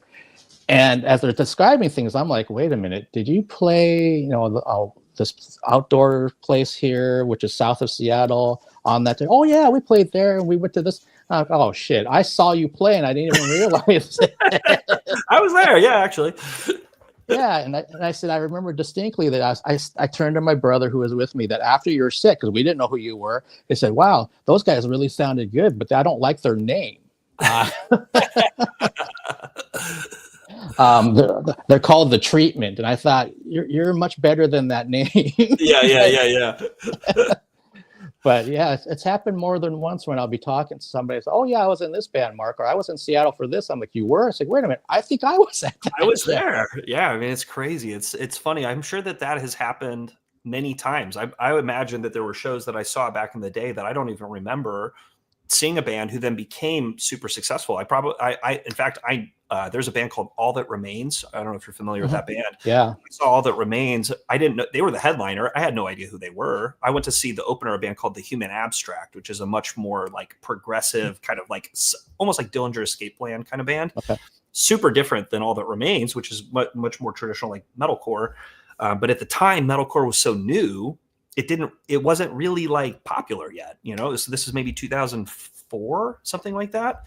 And so I saw them at the Emerson Theater here in Indianapolis, maybe with like 600 people in the crowd, something like that. And then years later, they're enormous. And somebody is like, yeah, check. And they're in Guitar Hero, right? They're like a band and they end up in Guitar Hero and you just go like, I saw that band, but I wouldn't have, until now, I wouldn't have even remembered. But I just remember the thing I now remember is that the drummer played traditional grip. I was like, man, for anybody that doesn't know, he's holding his left stick like this, like old school, bam, and playing the craziest grooves super, super fast like that. And I was like, that guy's gangster. I do remember that. He's not in the band anymore, but that guy now plays in Unearth. Okay. Yeah. Wow. That's, I saw, this was down in Portland, Oregon. And I was down there for, I want to say that Bill was, I think Cannibal Corpse was headlining, if I remember right. I saw 2 shows down there really close to each other, so I get them kind of mixed up in my head. But the opening band was this band called Lamb of God. Who's that? Yeah, they were, I don't even know if their album was out yet, but the other thing I can tell you, which is kind of funny to me, they sucked. Oh, I'm sure. Yeah, they weren't good for a long time. Chris he'd barely been playing the drums probably at that point. Like by the time they were successful, he'd only been playing the drums for like 7 or 8 years or something like that. Like 2002, like he'd really not been playing for very long. Yeah, that explains things. That explains it. He grew into the gig. Yeah, my friend and I were like, man, that they're not going to go anywhere. That's the worst Pantera I ever heard. Yeah, and then years later, I'm like, wait a minute, isn't that band we saw down in Portland? Man, like Ashes of the Wake. Man, Ashes of the Wake was like one of those records I played along to a lot when I was in high school. Ashes of the Wake, and then later Sacrament came out. And I liked Sacrament, but like Ashes of the Wake just had something to me that like really spoke to me. It was really thrashy and a little bit almost like progressive in ways where they had these kind of interesting rhythms that at the time to me felt really like fresh. They've become a little bit like overworked and overused in some ways, like as that genre kind of like has moved on in ways where I feel like musically I've moved on, you know. But those grooves, when I go back to them, it's like the next step for me for Pantera. It's like you get that kind of like Southern groove thing from Pantera, and I think that Lamb of God like carried that lineage in like the next step. That, yeah, you know what? Now I think about it, that makes perfect sense in terms of how that they took what Pantera was already doing, and then they kind of took it and added their own flavor, obviously, and turned it into this other thing. It's heavier. It's not as like catchy as Pantera, because Pantera still had like kind of like hooks, even though Phil's not like a singer. You know, there's more of a singing thing, but Randy is not a singer at all, right? So there's like zero clean vocals anywhere other than it, maybe like the beginning of Omerta, where he gives the speech, he who cannot defend himself against a, you know, whatever, that whole thing. He talks, and that everything else is just harsh vocals. And I think for me as a teenager, it took me a second to kind of like appreciate what a harsh vocalist was bringing to the table. So I was still not like fully sold initially, but I was like, the drumming is cool. I got to figure out the drums, you know? So I had to grow into heavy music for sure. That sounds like, for me, I mean, I'm a person of the 80s, so my heavy metal for me was defined by, you know, Bruce Dickinson and Rob Halford and these type of vocalists that can quote unquote really sing. So when thrash came in, I could deal with James Hetfield at the time, but even like Tom Araya, it took a little bit for me to get used to the shouting kind of vocal that he was doing. And of course, when death metal and black metal came in and metalcore and everything else, I'm kind of like, do I like this? I like the music. I don't know if I like the vocal. And then it was 1997, I discovered Cradle of Filth. And when I heard Danny scream, I'm like, that sounds really cool, like in a horror movie, but I don't know if I want to hear a bunch of it. Yeah, it's like vampires screaming at you. Yeah.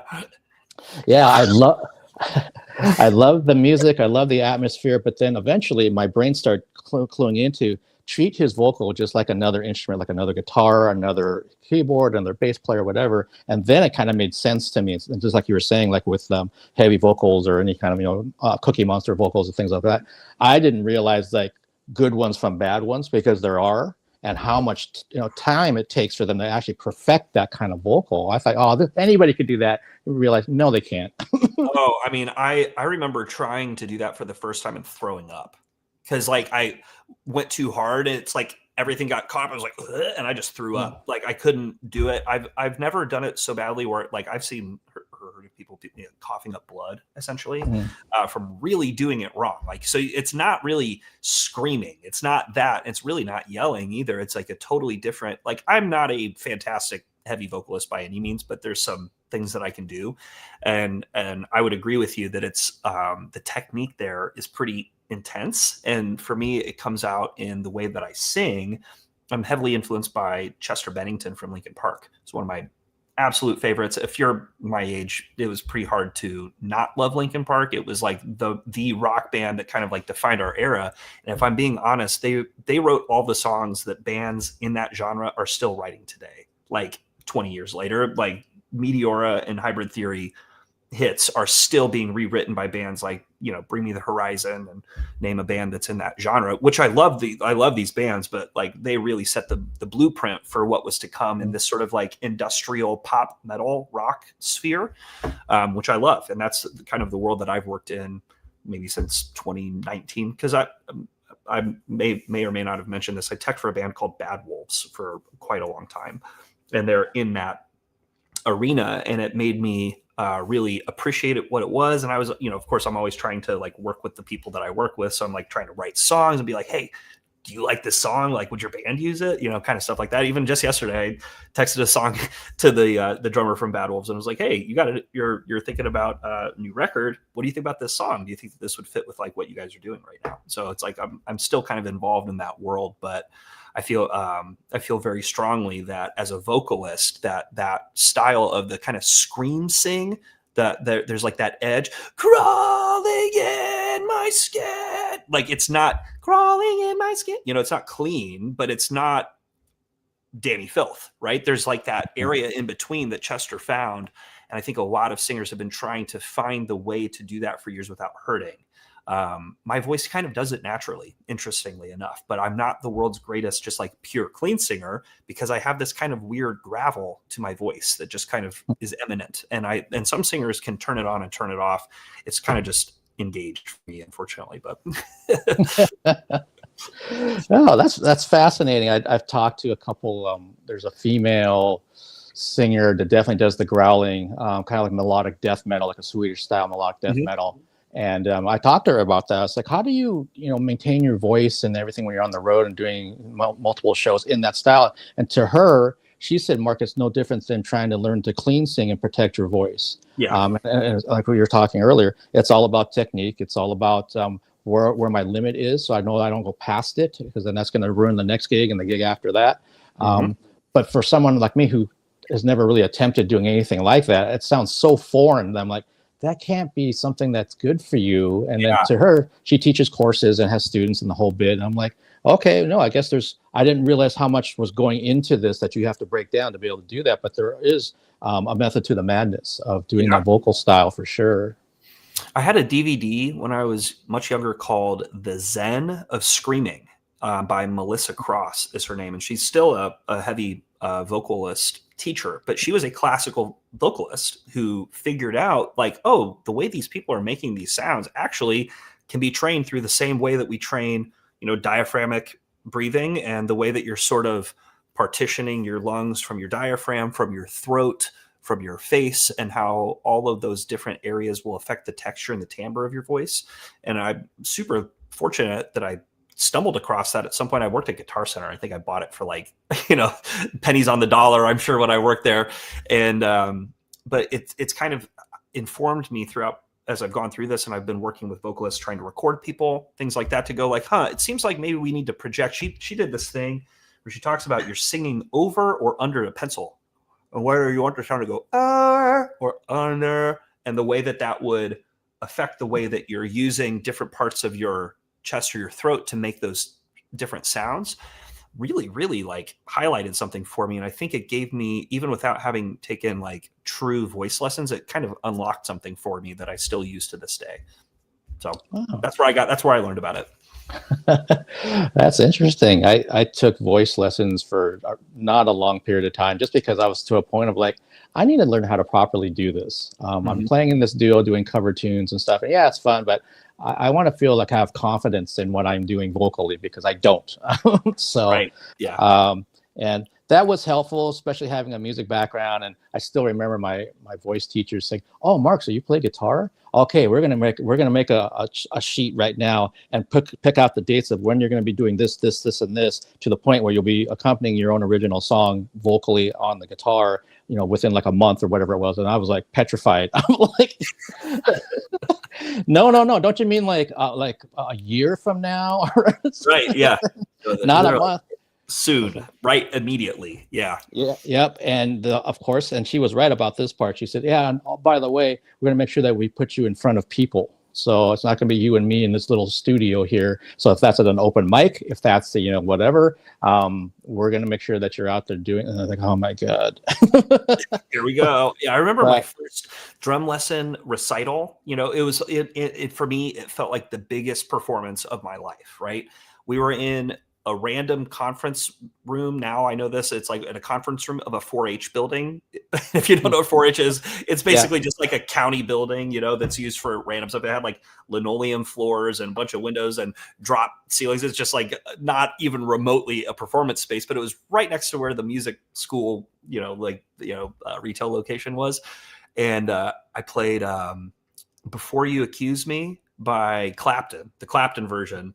And I played it. The bass player was my drum teacher, and the guitar player was the guitar teacher. And I knew exactly how the song went, exactly like the record, but I couldn't like deviate. And I'm playing the song, and the guitar teacher like skipped the bridge, and I just didn't know what to do. And I look over at my drum teacher, and in the middle of playing, I was like, he played it wrong. He played it wrong. Like I'm like yelling, he played it wrong. And so I'm like, unbeknownst, I'm like 13 years old. I'm like calling out the guitar teacher of this whole music school. Like, bro doesn't know the song that he's playing with me right now. It's like, he didn't learn this song for me. You know, he plays in bar bands. He just is playing the way that he knows the song to go. And I'm like, it's not like the recording, you know, whatever. So that's my first total failure as a student. It's funny.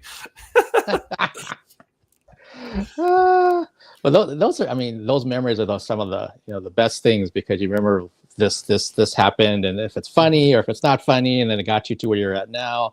I still have those kind of things, not so much from a performance standpoint, but I think about being down in my parents' basement and looking at Judas Priest Screaming for Vengeance album as I'm listening to it. And then in 2018, I'm in the photo pit shooting Rob Halford. And it's just like such a weird, surreal, but I mean, super cool, obviously, moment. But there's definitely moments where I was like not shooting because I was just so kind of tripped up by the fact What is that happening right now? yeah, it's like, if you had told, you know, 12-year-old me that you would be doing this all these years later, I would have been, you're crazy. Like, how is that even possible? And, you know, we kind of touched on this kind of thing earlier, but it's the same thing when you get a chance to meet some people that you idolize or you looked up to. And, you know, they always talk about don't meet your heroes. But in my case, knock on wood, I've been really lucky that the people I have met, you know, Debbie included, have been amazing.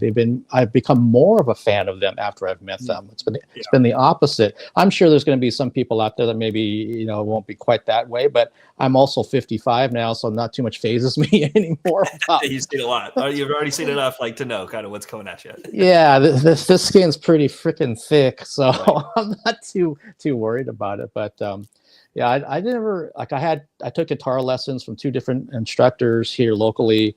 And one of them, and Dave, you're great, don't get me wrong, but he was very particular about who he liked and who he did not like. He was a huge Beatles fan. He was a huge fan of some of these other people. But if he didn't like somebody, he also told you that. And then I moved to Rick Knotts, and Rick was completely the opposite, super open-minded, loves all kinds of different musicians. He had a big poster on his wall of all these different guitarists. And he told, I don't know, maybe he's lying to me, but he told me I was the only student that came closest to naming all of the guitarists on that wall. Wow. So he had Segovia on there from the classical world. He had John Mayall. He had a bunch of different people. Plus he had metal people and Alex Lifeson from Rush and all this kind of stuff. But the fact that he was so open-minded, that's what really kind of helped me open my mind musically with the guitar. That's also when I started getting into the blues and other stuff I mentioned. But here's the fun fact for me is that one of his other students was like a year younger than me. We went to the same high school. Years later, I'm shooting Queensryche at a concert here, and the opening band was local, and they come on stage. I'm looking at the guitar play. I'm like, oh shit, that's Eric. That's a guy. we went to high school together. Cool. So here I am, doing the photography thing and the media thing, and he was a great guitarist back then. He's even better now. But I've seen him at other gigs since, and we kind of laugh and talk about that. Remember when we did that? There was that charity concert in the band room, and you guys played Stryper songs, which we did. I was playing bass at the time, and they played like an Iron Maiden tune or whatever. And Eric was always so humble back then. That's why I knew he was like kind of destined for something, because he didn't take he took his work serious, but he didn't take himself seriously. And all the other kids, and we're 16, 17 in high school. They're all trying to outdo each other, and your egos are out of control, and you're insecure, and all that kind of stuff. But he was just get up there and just do his stuff. He'd hit stuff note for note. It always sounded good. It felt right. And then you could talk to him about everything, and he'd be happy to talk to you about what he's doing, or what he modified on his guitar and everything. And so the fact that he's over in Europe right now with his metal band doing some kind of tours, with my understanding. So it's like, this is cool. I never would have guessed. I mean, I could have guessed with him, not with me. I love doing this stuff. It's something funny is there's like a window around the year that I graduated. I graduated from Noblesville High School in 2007. There's like a 4-year run of a pile of musicians that ended up going on and being professional musicians or working in music otherwise. Like, I have 2 friends who are in like entertainment law, who were around my age. That first drum recital I did, my friend Abe Shahnazaz, who's a lawyer here in Indianapolis in entertainment, he hit the band. He played like with his band at the thing. And I remember being like, oh, he's got to be like the best drummer ever, right? They played When I Come Around by Green Day. And I remember there's that feel. but right before it hits the chorus or whatever. And every time he would look so smooth doing it, right? And so for me as a kid, I was like, I want to be that good, right? Like, so I was like always like inspired in a competitive way to be the best, right? Like that's like what I was after. I was after being the best, but there were so many other people around me that were so much better than I was that I felt like I had to really step up because they'd been playing the drums longer than me. I didn't start until 8th grade. And so some of these other kids have been in band for 3-4 years, already had it. They already had drum sets they'd been playing. And so I was always playing catch up and trying to like get after all these other great musicians that were just kind of like around me. There's a guy who plays guitar for the country's singer Chase Rice. My friend John Suki is like the lead guitar player for that group. And he and I played in like a Dream Theater style kind of cover band. When we were in high school, we would just play Dream Theater songs. And that eventually we were playing Shadows Fall. And then we were trying to play Killswitch Engage and Bullet for My Valentine and like all the new metalcore bands that were kind of coming out at the time to like challenging guitar stuff. But yeah, I was always like kind of just surrounded by these other people that were better than me, whether that was in lessons or in school band. One of my other friends, a year older than me, Dan Fry, great drummer who lives out in kind of out your ways, like somewhere between Portland and Seattle. I can't remember, but he's in Oregon somewhere. But yeah, there's just been, and then the band, The Contortionist, the twins, Robbie and Joey Baca, Cameron Maynard, and the entire original band all were a year younger than me. So it's kind of like, and there's some other people I'm forgetting, people that have worked on, my friend Alex Smith worked on like The Dark Knight, like a bunch of stuff with Hans Zimmer, like, and he's like a composer. Another friend, Andrew Rumschlag, who's a music lawyer out in Cleveland. So it's just been this kind of like interesting thing that there was this little window of so many people that were into it. And at the time, everybody was better than me and doing more than I was.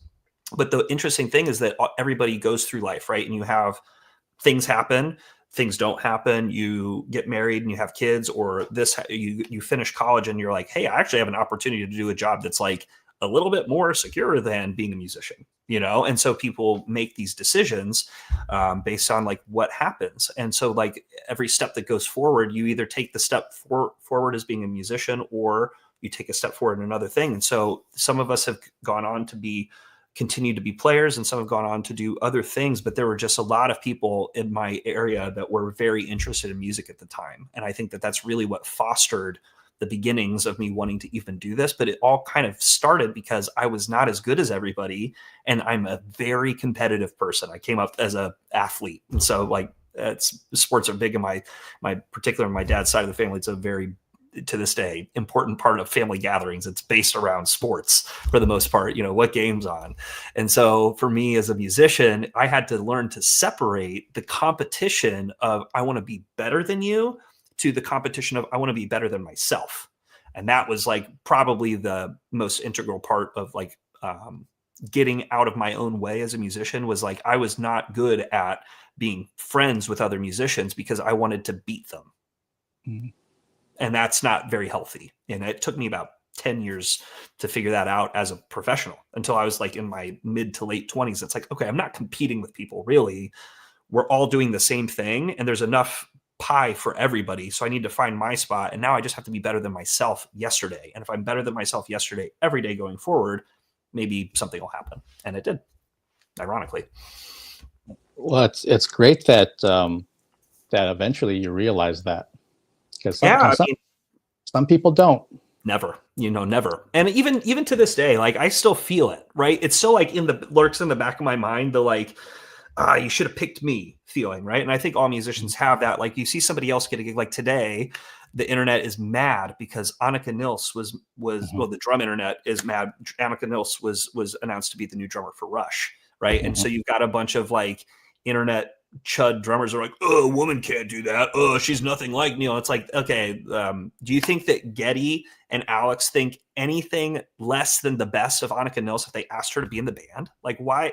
Who do you think? How else do you think you get that gig? You know what I mean? It's not, you don't get that by accident to be the next drummer in one of the most prolific drummers, like name brand drummers of all time. You get to be the successor for that guy. The honor there is immense. And it's not that decision would have been made lightly, you know? So sometimes when I see stuff like that these days, it's kind of like, okay, I understand that there are people who are going to be upset about that because they want it to be them. They think that they should have had it because they're like, well, I'm a Neil Peart clone. I've got the atomic kit that looks exactly, I've got the Paragon symbols. Like, I've been practicing just Neil Peart parts for my entire life. Well, do you think that Alex and Geddy want to play with a clone of the guy that you're not even remotely close to? You know what I mean? Like, you're not going to be Neil. So why would you try to be Neil? They picked somebody who is really different than Neil. And I'm so excited to see what she does. So like, I think that that's maybe a better example than any I could give of myself, is that she's really going to go and step into some shoes where everybody wants that gig. Every drummer ever wanted, like, how cool would it be to play Tom Sawyer live? Like, everybody grew up like, I can play right now. You know, I could sit down and play that whole song right now, right? It could have been me. No, Annika is a way cooler fit for something like that than I would have been. Yeah, well, and it speaks to what we've been talking about, that it's not just what's on the paper. It's going to be these other these intangible qualities. And like I watched that video, that 4-minute thing that Geddy and Alex put on YouTube today. And they said, you know, when we were doing rehearsals with her, it just kind of, we could feel that energy kind of coming back. We could feel it. This felt right. And so, yeah, maybe you can do every little freaking fill that Neil ever did perfectly, but that's part of the gig. That's not the whole gig. And in her case, I'm excited to see her play these songs with, and I see the same thing. It reminded me of when Sammy and Mike did they're kind of going back to Van Halen from the Hagar era, and had Joe Satriani come in to play Eddie's, you know, licks and everything. And people are up in arms and he doesn't sound like Eddie. And even when the show started, he still doesn't sound like Eddie. He's not doing him justice. This guy in this band over here does it much better. You know, if it's Nuno Betancourt or if it's whoever. And like, you know, Joe and Sammy are Bay Area guys. They go way back. They're in Chickenfoot together. They've toured with each other. There's a reason why Kenny Aronoff came in on the drums, because he had that connection with them already. So why wouldn't you jam with your friend? But you know what you're getting. You know how professional they are. They have a resume up the yin yang, and this makes sense. I think Zach Wild got the same shit with the Pantera reunion. That's like, that was one of Dime's boys. I mean, it was. I mean, he would be super happy that, oh, you're the guy that's stepping in. Absolutely, that's who I want. And other people are still. I don't want to hear those all that kind of Zach-isms on the guitar and everything. It's like they're doing this because it's the right family feel for the band. This is what they want. This is who they want to tour with. This is going to represent the right vibe for us where we're at now in 2024 and 2025. So again, it doesn't matter that you can play those riffs and those leads like nobody's business. There's a bunch of you out there like that. There just are. There are. I look at it as, are you playing with the correct intent? Like, it doesn't have to be all of the right notes if the intention behind what you're playing was the correct intention. My experience with that was particularly last year. The band I was playing is a band called Atreyu, and Atreyu is more of a AFI Misfits kind of punk, dark punk goth band than they are like a metal band where everything is like so tight and locked in, but they became sort of metalcore. Like, they kind of made it. They were part of that initial push of bands that went from this dark punk thing and became metalcore, as opposed to a band like Unearth that was coming in from the other side, that is coming from the Metallica. And to be fair, they like Metallica and they like Slayer and they like that stuff, but really their influence, they were a punk band before they became a metal band, as opposed to coming the other way. And when I was, rehearsing with them, Brandon kept saying this thing. Brandon never will be like, I don't like what you did there, but he would do this thing where he'd be like, yeah, you're playing it super tight. And at first I was like, cool. And then I think I realized that he was saying, like, you're playing it the same way every time. Like, you're playing the snare fill exactly like the record. That's because I grew up playing Atreyu songs in my parents' basement. I wanted to be Brandon Saller when I was 14 years old. I was in the basement, turning my head to the side, singing the song, singing the chorus, because that's what he was the singer of that band. He sang all the big choruses, so I wanted to be him. I learned those songs when I was 14 years old, and I never forgot them. So I almost had to then go through and go like, hang on, I teched for Brandon. I should remember this. He doesn't play the songs the same way every time, and he doesn't necessarily even play them the way that he played them on the recording, because they then went and played these songs for years live, and he changed stuff over the course of time. They changed the way they go into the guitar solo in Bleeding Mascara is different than the record. They play things at different tempos. There's like all this stuff that has changed. And so then I had to reframe myself for the rest of the year. Like, okay, I learned the songs. Now I have to like unlearn exactly, and more so think about how can I interpret this live, one, so that I sound like me still. So I'm not just trying to like be Brandon. I'll never sound like him because he's, if you don't know, he's an enormous human being. He's taller than me. He's much larger. His legs are like, my arms are like, you know, his arms, you know what I mean? It's like, it's not even close. So he hits the drum like that. He barely it's so loud. And I'm like, you know, like trying to hit from the top rope, and I'm still not hitting as hard as he is. You know, it's just like never going to be there. So then I was like, okay, instead of trying to compete with him, let me just bring the same energy that he was trying to bring. Let me go back in time and think more like a punk, less like I played in a progressive metal band. You know what I mean? Because so I was thinking about it, maybe not wrong, but I maybe wasn't bringing the energy he was hoping. And after I started thinking like that, I didn't hear that. Man, you played so tight. Comment. I didn't hear that anymore, and I had to chalk that up to like him just being a little bit more relaxed, or me being more relaxed and playing the show more relaxed. Well, I see that's also a testament to you that when he was saying you're playing that really tight, that you took it the right way to figure out, you know what, this isn't what they're looking for. I'm thinking this in my head because I was down in my parents' basement learning all these tracks and everything. But in reality, they want something a little bit looser and it has to breathe a little bit more, and it needs to be over here and it has a little bit more room for maybe some improv or what have you. And that means your mindset had to change, and you did it. You did it for the gig, and that's what worked out. And I'm sure the band was much happier with everything. I should say I tried, you know what I mean? Like I did my very best, you know, it's like, I think that's what I was always trying to do. It's like, this is a band that mattered a lot to me. And so if I'm so lucky to like have this moment where I'm somehow in this band, like that's you know what I mean? Like that's a really full circle moment, really, as like a player, to be like, I'm actually playing in a band where at some point when I was a kid, I probably was imagining in my mind's eye that I was playing in the band in front of a crowd of people and they're cheering for me. And then to actually be there is incredibly surreal. And even still at this point, it kind of all just feels like a little bit like a dream, you know? Yeah, that's like the bigger degree of what I was talking about earlier about being in the photo pit and shooting Rob Halford.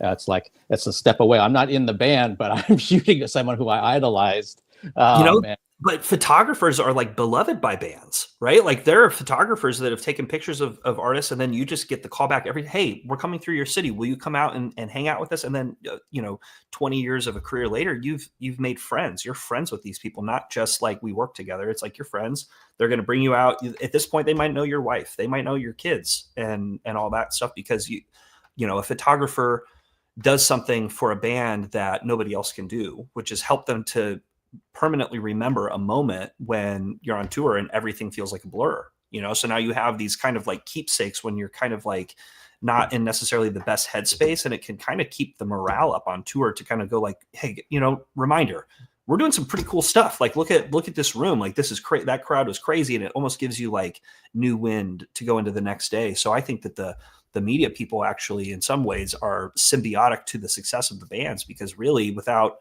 proof that you're doing it, in the modern era, especially, you're not doing it. That's the crazy thing. It's seeing is believing. So it's like the media people and the bands are intertwined, and a lot of bands will forego, maybe to their detriment, proper stage crew to have a media person with them, because in the grand scheme of the business, the media is actually what's going to continue to selling tours, to continue to sell t-shirts, to sell music, to sell whatever it is, so that your business moves on. Maybe you have a couple more stage snafus than maybe you could have if you'd had that extra crew member, but did you get more tours out of it? And so it's like people are sort of weighing that out. And I've seen that quite a lot, where people will say, oh, we'll just have like a limited stage crew because we've got a really solid couple people, and then we're going to bring a photo person with us. We don't even have an LD yet, but we've got media, because the landscape has changed so much. So I think the media people are beloved in our industry. Well, that's good to know. That's an interesting perspective. But it does make sense, especially like you said, in the day and age that we're in, that these things through social media, that you have to have somebody, for the most part, to keep your name out there, to elevate your name. And that means from pictures, videos, just anything. that if you're not doing it, and I can even use like Alice, the band that I went on the virtual tour with, they were somebody that created like their own Patreon eventually. And so they've got their own they got their own community, they got their own, all this stuff. Because before then, once they were off tour, they just kind of disappeared. They didn't really post on social media. They didn't really want to do that kind of stuff. But I'm like, but that's like 6 months where we don't know what you're doing, and you just can't do that. And they're an independent band. They're fully independent. So like, you unfortunately are in this game, just like I'm in this game being freelance. You have to be posting stuff. You have to be in there, because it will become out of sight, out of mind. And the next band will take your spot, or the next media person, in my case, will take your spot. And but at the same time, yeah, you do get to get so much closer to the artist, and you do get to see things. And Priests, I've shot them 4 times now, so it's kind of like, this is awesome. I thought it was going to be one and done. Like, there's no way I'm ever going to get invited back. But then the next year, and then 22, and then last year in 24, I was shooting them again. So I'm like, I'm so grateful for those kind of opportunities. And like completely flipping that, in Debbie's case, I wanted to be a fan. I wanted to enjoy the show. I wanted to kind of relive all the songs and the fun and everything. And I did not want to work that show at all. And not that I would get approved or anything, but it wasn't, some people locally, they love the fact that they can finally, oh, hey, I get to shoot this show. And I'm like, don't you ever want to just enjoy the show sometime?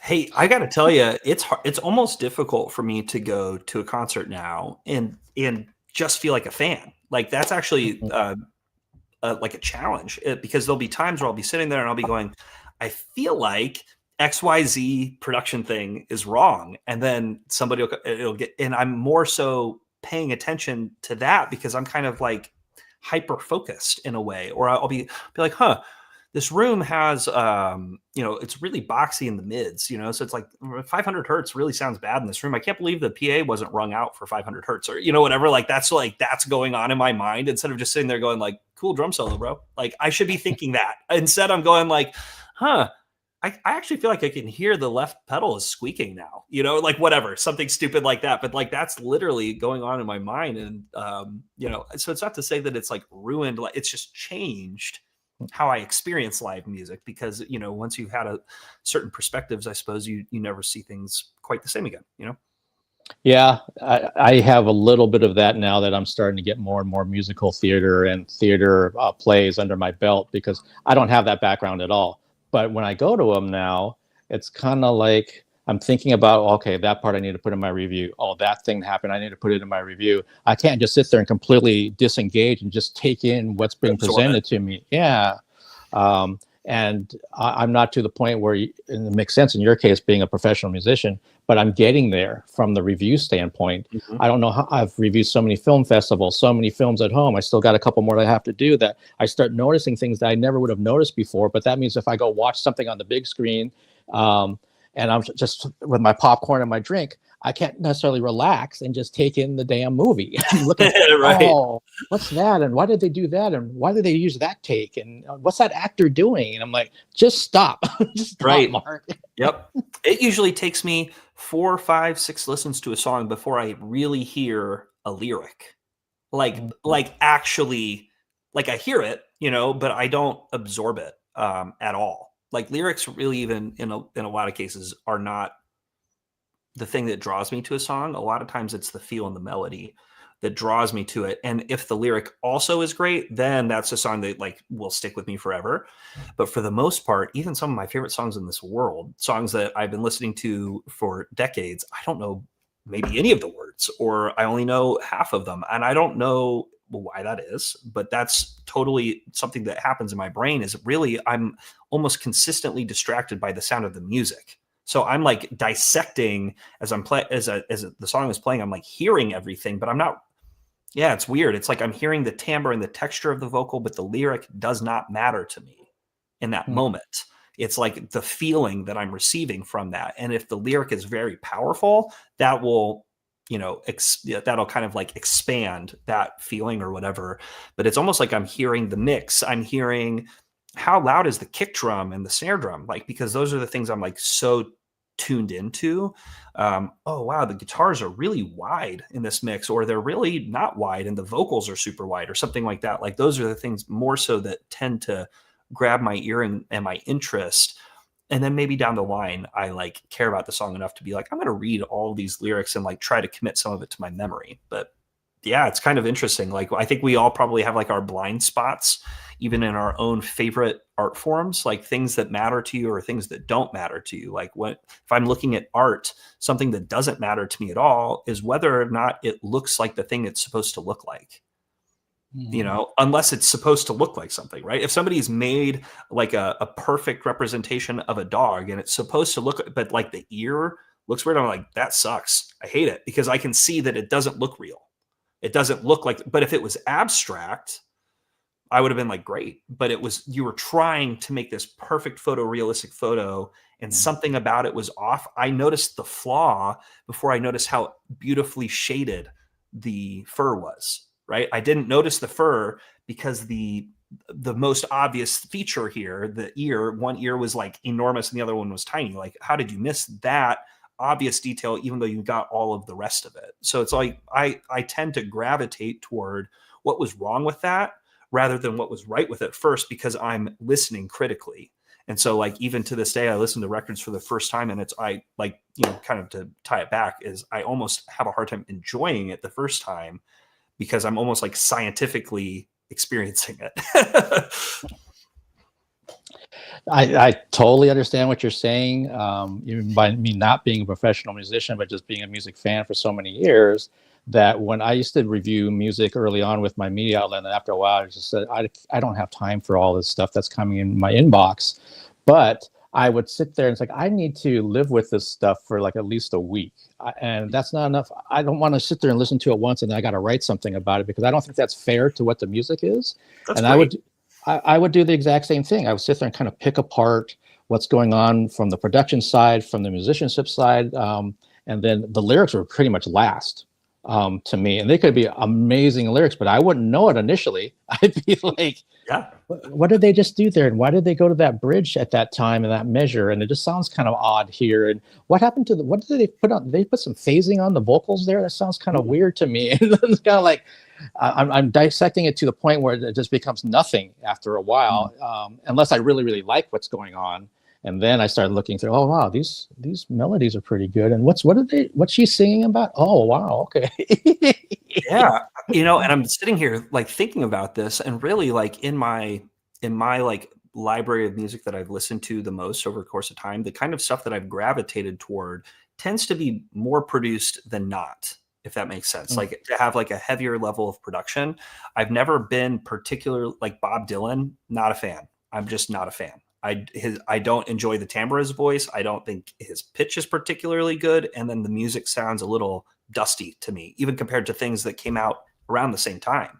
And so I've never gravitated toward it, because the lyric, it's a lyrical style of so that sort of singer-songwriter thing for me has always been a miss. I've never been a fan of that. And for years I played with artists that were like that. And eventually I had to kind of like be honest with myself and with other people and be like, guys, like, I really appreciate what you do, but like, I can't play with you because I do not appreciate the genre. Like, I just don't like this thing where I have to like play so quiet and be underneath everything. Like, it's just the music I like isn't like that. The music that I like has, generally speaking, pretty intense and driving drums. I'm a drummer. It kind of makes sense, like that's like just what I would have gravitated toward. And so like, I tend to like more upbeat music or music that has sort of a busier feel. But then I can also spin that and go like, but I do love somebody like John Mayer, who is also a singer-songwriter, but there's a level of musicianship on his records that is excessively high. Even though it's performed in a simple way, the players that are on those records, Pino Palladino, Steve Jordan, Near Z, I'm missing like a whole bunch of players. Aaron Sterling has been on that as one of my favorite, some of my favorite drummers. And beyond just the drums, just the other players that are involved in his music, I think brings a level of production to his music that then makes me go like, I know a lot of John Mayer lyrics, and I'm saying, I don't even know lyrics to what I would say are like my favorite bands, but John Mayer is one of the longest, most, my wife and I listen to him on road trips, like listen to the Continuum record, Born and Raised. For me, Room for Squares, I go back to that one a lot. The drum sounds on that are some of my favorites. So I don't know. I think it's kind of a conundrum to be a musician in some ways, because you're sort of like, I like this, I don't like that, even though there's like, well, those things are almost the same. You know, Bob Dylan, like how different is a songwriter, singer-songwriter like Bob Dylan from somebody like John Mayer? They're both like guitar guys. They're both singing. The lyrics are really the important thing there. And on John Mayer's tunes, really, you can strip away all of the music and just have guitar and a vocal. And that's kind of what a Bob Dylan songwriter is, right? So like a great song really is great lyrics and a great melody. And that's something that I've heard Debbie Gibson say that many times, that like a great song can be produced and reproduced throughout any genre, because it's not the production that made the song great. It was the lyric and the melody that made the song great. And I think that I'm always trying to have to remind myself how important the lyrics are to everybody else that isn't me. So that when I'm producing other people's work, I'm really trying to remember the vocal does need to be front and center, as much as I like to tuck the vocal back a little bit, because I like you to hear the music. Most people just want to hear that voice. They want this, not this, you know? So I'm always trying to remember, okay, I can bring that voice forward so that people can hear the words, because that's what a lot of people do connect with. So the artist I mentioned earlier in this interview, Leve, that you wrote down, Yep. her fan base, it's because of her lyrics, I think, more than anything, that she's where she's at. And like you just described, you and I are kind of in a similar boat, that I've come to the lyrics last. So there's a couple of her songs, and she played them on Saturday, that I was really listening to what she was singing, and it was just her and the guitar or her and the piano, and I was like, gosh, these are really raw lyrics. So now I kind of understand why some of these kids are crying, right? Literally crying in the audience, because it's them. She's singing she has a song called that she ends her sets with, A Letter to My 13-Year-Old Self. And she was growing up, biracial, and she didn't look like other people in Iceland. And she's this music geek nerd, so she wasn't popular, and she looked a certain way in her body and all this kind of stuff. And so she wrote this song with these lyrics about what she would say to her 13-year-old self now, about, having confidence, and you're okay, and you're not a weirdo, and all these kind of things. And there's so many kids that were around me at the Climate Pledge Arena that they're crying because that's how they feel at 15 or 16 or whatever, and they totally relate to it. They're not probably even listening to the chords or the melody. They're listening to those lyrics, so they're going right to their heart, and that's why I love you, and they can't stop crying. And for me, I'm kind of like, this is just a beautiful song, but now I'm like, well, this is a heavy, beautiful song, because of the lyrics. And for me as a writer, I suppose I should be paying more attention to lyrics in general. But same. And to be honest with you, I feel like as I get older, that the lyrics do stick out to me more. Like that, as the older I get, and maybe that's because I've been trying to train myself to focus more on it. When I'm listening to music, a lot of times if I'm mixing, I tend to start with drums, add bass, add guitar, add the keyboards or whatever additional elements, and then do the voice last. Recently, I've been starting with the voice, so that I sort of make the voice everything, and then everything else has to kind of fit around the vocal. And the way that the productions come out is entirely different, so it's like, it's given me this opportunity to go like, okay, now I have two different ways that I could approach how I would work with somebody. Do I feel like this is a song that needs to highlight this, or does it need to highlight that? And now I can approach, do I want the voice here? Do I want the voice here? What kind of music is it? And how important is that to the listener of the genre? If it's indie rock and that voice is right here, it doesn't sound like indie rock. Like the Strokes wouldn't sound like the Strokes if Julian Casablancas' vocal was not terribly distorted, beautifully, but incredibly distorted vocal, very monophonic, very band limited in terms of the EQ. Like it's really this tiny little kind of thing that just sits in the middle, so that you can hear all these awesome guitars. Like those riffs are everything about the songs, and the vocal is almost like a texture behind this really kind of busy music. And so if you put that vocal there, it's one thing. But if you take that same thing for Taylor Swift and you put Taylor Swift back here, now what are you listening to? Like that, what you're listening to on a Taylor Swift song is you're listening to Taylor Swift, and the rest of that, Max Martin put the rest of that music back there. You know what I mean? Because that voice is all that matters, and the rest of the music can, be damned. It doesn't matter really. Yeah, no, very true. All these things that for maybe the casual fan that's watching this or watching it down the road, they'd be like, oh, I didn't realize there's so much that goes into music. Absolutely, there's so much that goes into music.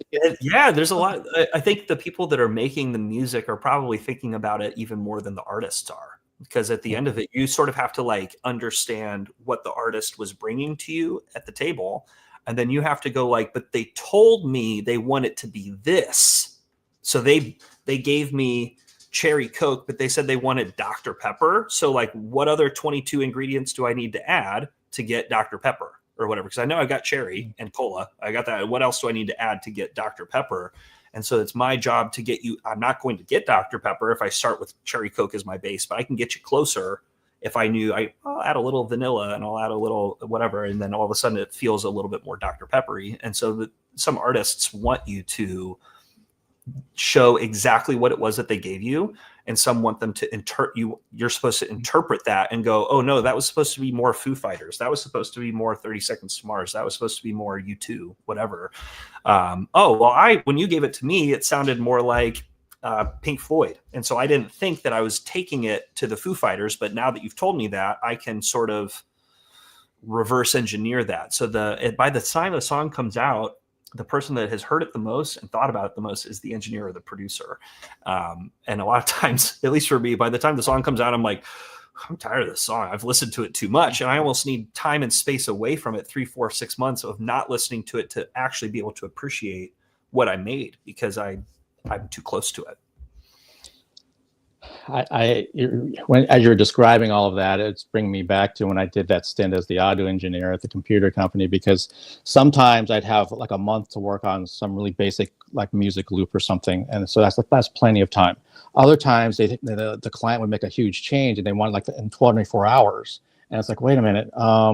So can you give me more details about what are you looking for from this? Because if you use a word like fanciful to me, I don't know exactly what that means. That can mean a gazillion different things in my head. So it means nothing. Yeah, and I use that word because it did come up in a client meeting. If somebody said fanciful to me, man, I'm not gonna lie, the email response would have been like, "Can you define fanciful for me, please? Like, what does that mean?"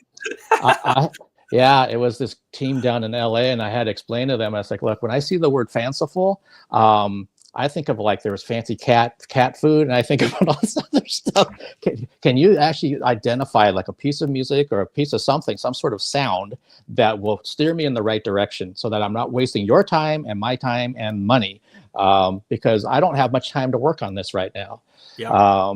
And I don't know, just like you're talking about, you have to remove yourself from the finished product for many, many weeks, if not months, before you can kind of actually come back to it and listen to it with fresh ears. I'd listen to something that maybe had finally got onto the web, maybe like a month later, and like, that actually isn't too bad, because initially I was like, this sucks, or I hate it, because I'm just like, we're done with it. The client's happy, then I'm happy, fine. But I personally don't like this. Right. But because I was living with it for too long, every little freaking detail of it, every meeting we had about it. But then when I can just kind of come back and just kind of listen to it as a viewer or a listener, it's like, you know what, that actually isn't too bad now. You got to kind of give yourself some grace here. But it's hard to do in the moment. There's a particular recording session. I've worked with this person 2 different times. I won't say their name, but they're not in music to be famous. They're in music just to make music, and they have enough money that they can hire a studio out and bring in like a whole session player band and like the whole thing and do their thing. And some of the terms that he would use to describe would just be unhinged, where you'd just be like, what did you just say? Like, one of the things he would call it a pregnant pause. He's like, okay, so right there's a pregnant pause. There's no click tracks when you're working with this guy. So it's just like no time. And so I remember just sitting there going like, pregnant pause. Like, okay, like what does that mean? Like, what is that? So, and what he meant is it just goes like this. There's like a little belly on it. And I was like, you're just trying to like understand but this guy is paying me like a double studio rate to be here for a week. Like, I've got to play nice with this guy because he's about to pay me like 2 months worth of rent. Like, I want to do this well. I want to communicate with him, but he doesn't come from my world, and it can be extremely frustrating, right? You're sitting there just going like, oh, what are you saying to me right now? You know, but at the end of it, when I got done with those sessions, I hated everything that we did. I'm just sitting there going like, this has got to be the worst. But it's because I've been in this sort of like negative mindset about it for days, because I've just been like in this difficult work environment. When I go back and I listen to it now, I'm like, that's maybe some of the most interesting and unique records I've been on, because they are not trying to be anything. They're just this other thing. He doesn't sound like anybody. So, I mean, I've got to give him credit that, like, at the end of it all, when I go back and I listen to it now, I'm like, okay, I never would have made this intentionally myself, but I'm kind of glad that I got to do this, because it taught me something as a musician, that it's like, not everything that I think is right as the drummer. I'm the drummer coming into this thinking everything has to be in time. And he's going, no, it doesn't. It doesn't have to be in time. It's like, oh, well, let me explore this like no time music. That's weird. As a drummer, that's kind of like different. It's very avant-garde, but it's almost pop. It's an interesting artist, but yeah, working the sessions were challenging. I mean, that brings up another thing for me. I played for a real small period of time. There was a singer-songwriter in college, and he needed a bass player. And again, I'm a guitar player, but if someone needs bass, then I'm happy to plunk down on the 4-string for a little bit. But I remember meeting with that guy for the first time, and his music was so like not stuff that I'm into, especially back then.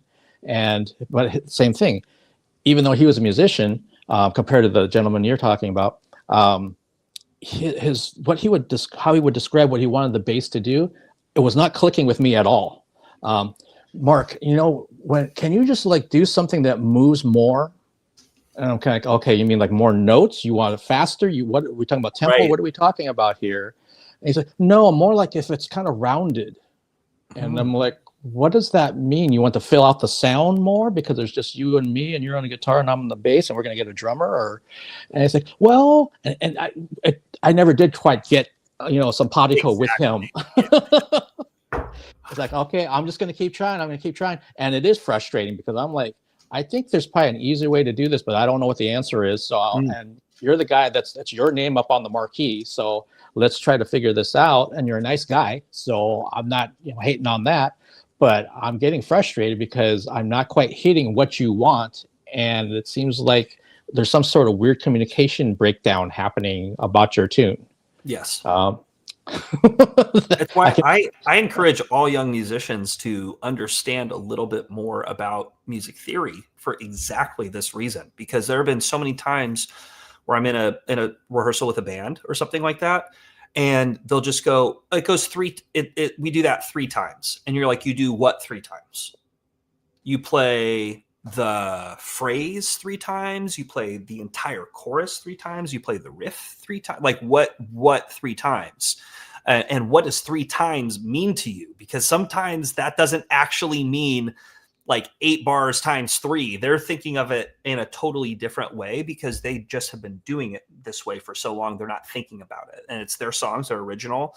And I've played, especially around here, there are a lot of bands like that where you're like, did you know that the second verse is 7 bars and that the first verse is 8 bars? Did you know that it's like that? And they're like, no idea. Didn't even realize that it was. And I'm like, cool. I'm just making sure that that's correct before I lead you down the dusty trail and lead you into the woods, when you were trying to stay on the road. Because I could totally throw you off if I'm thinking, oh, they just messed, on a demo or something like that. Well, they messed up and they meant it to be an even phrase. No, they didn't. They meant it to be that. They just didn't realize that that's what was happening. So then later they'll just say, no, it's just regular. And you're like, what is regular? What's regular mean? What does that mean to you? So exactly what you're saying, we're not totally speaking the same language here. And so music is completely a language. And it can be completely described in its own language without having to use, rudimentary terms like do it 3 more. And you're like, that's okay. No. We're going to take the final chorus and we're going to repeat it 3 times. And then you go, okay, I know what that means. That actually, from musician to musician, that means something. We're going to play the chorus 3 times. Okay. I understand what that means because I know what the chorus is, for example. So I think that that's kind of like a thing for younger musicians, especially, or even older musicians. If you haven't learned this stuff, it's not to say that you need to be Chick Corea or Herbie Hancock and Jacob Collier and know how to voice every possible chord voicing, all of the whatever inversions. I'm more saying just understanding a little bit of basic terminology so that when you have particularly somebody new come in or sit in with your band, you can say, hey, this one's a blues. It's like a medium swing blues. It's not a hard swing blues. It's like medium swing blues. This is like cover band world. I'm sitting in with a band and they're like, hey, can you play a song? And I'm like, never heard it before. And they're like, cool. It's an old school country shuffle. Play a cross stick, go to the snare in the chorus. Watch me for the stops. Okay. And then I'm hoping the bass player is going to dun, dun, dun, dun, boom. And I'm waiting to go. I'm just waiting for somebody to do that. And if nobody ever does it, I'm not stopping. Because I'm just like, you have to help me out. So if we're not all speaking the same language on the gig, we're not going to have a good gig. But if everybody in the band is like aware of what the tunes are supposed to be, they know enough about the drums where they can go like, yeah, play it on the hi-hat, play the hat, and then do like the open every other bar. So I know to go, right, whatever. They're kind of able to at least give me an idea of what it's supposed to feel like, as opposed to just going like, do you know this? And I go, no. And they go, well, I guess we can't play it. It's like, well, if you could help me out, like it's a pop song. I'm sure I could play the part. I just need somebody to help me figure out what the feel is, roughly what the tempo is. Am I on the hi-hat? Am I on the ride? Like, what do I need to do? And if we can speak that language together, we can actually make something cool happen in the moment. And maybe we make some more money because that person wanted to tip you $20 to play this song. And if I don't know it, I just prevented us all from making $20. And maybe we wanted that, or at least I do. I want to make $20. Come on. So I want to play all the songs. So the better the band, to me, the more everybody can communicate, the more everybody knows about each other's instruments, about each other's like responsibilities and roles. And then if you're a great player, you don't have to be you're not like staring at a chart, like getting through the gig. You're able to like turn around and look at me and give me the information that I need so that we can play the tune together. Important. Yeah. I don't know how many times, either for myself or just other musicians around here locally that I know, that communication breakdown based on lack of music theory knowledge, even if it's just like a foundational music theory knowledge, it's like it's so important, because like you just said, if you're sitting in on a cover band set and someone yells out that they want to hear a song, oh, I know that song, but I don't know all the parts, so we can just kind of huddle together real quick, and then someone kind of lead me on what I'm supposed to be doing.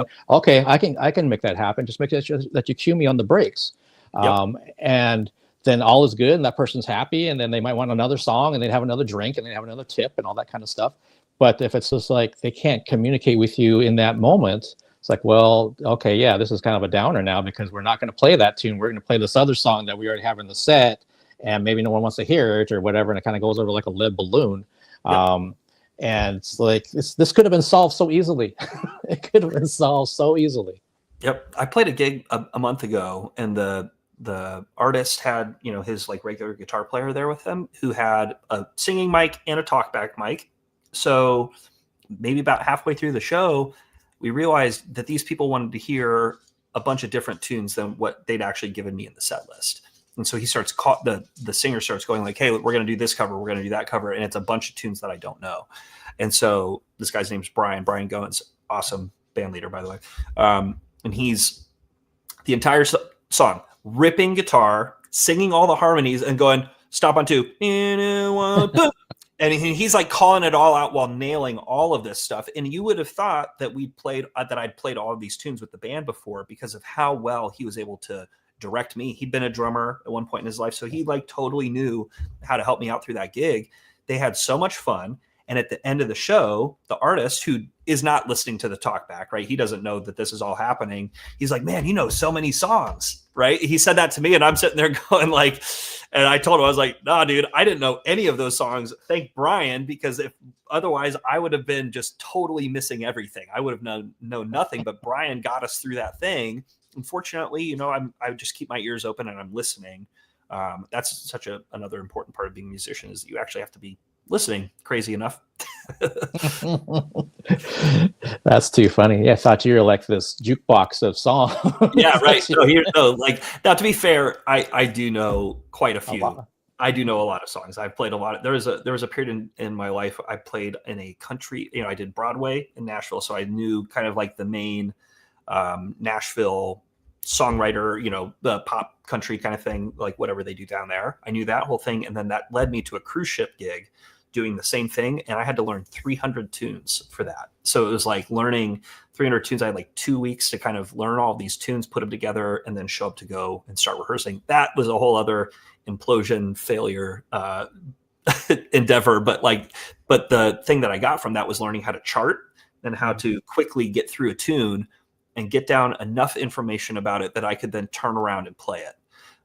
But only maybe have 5 or 10 minutes maximum to listen to the song. And then I have to move on, or else I'm not going to get it all done in time.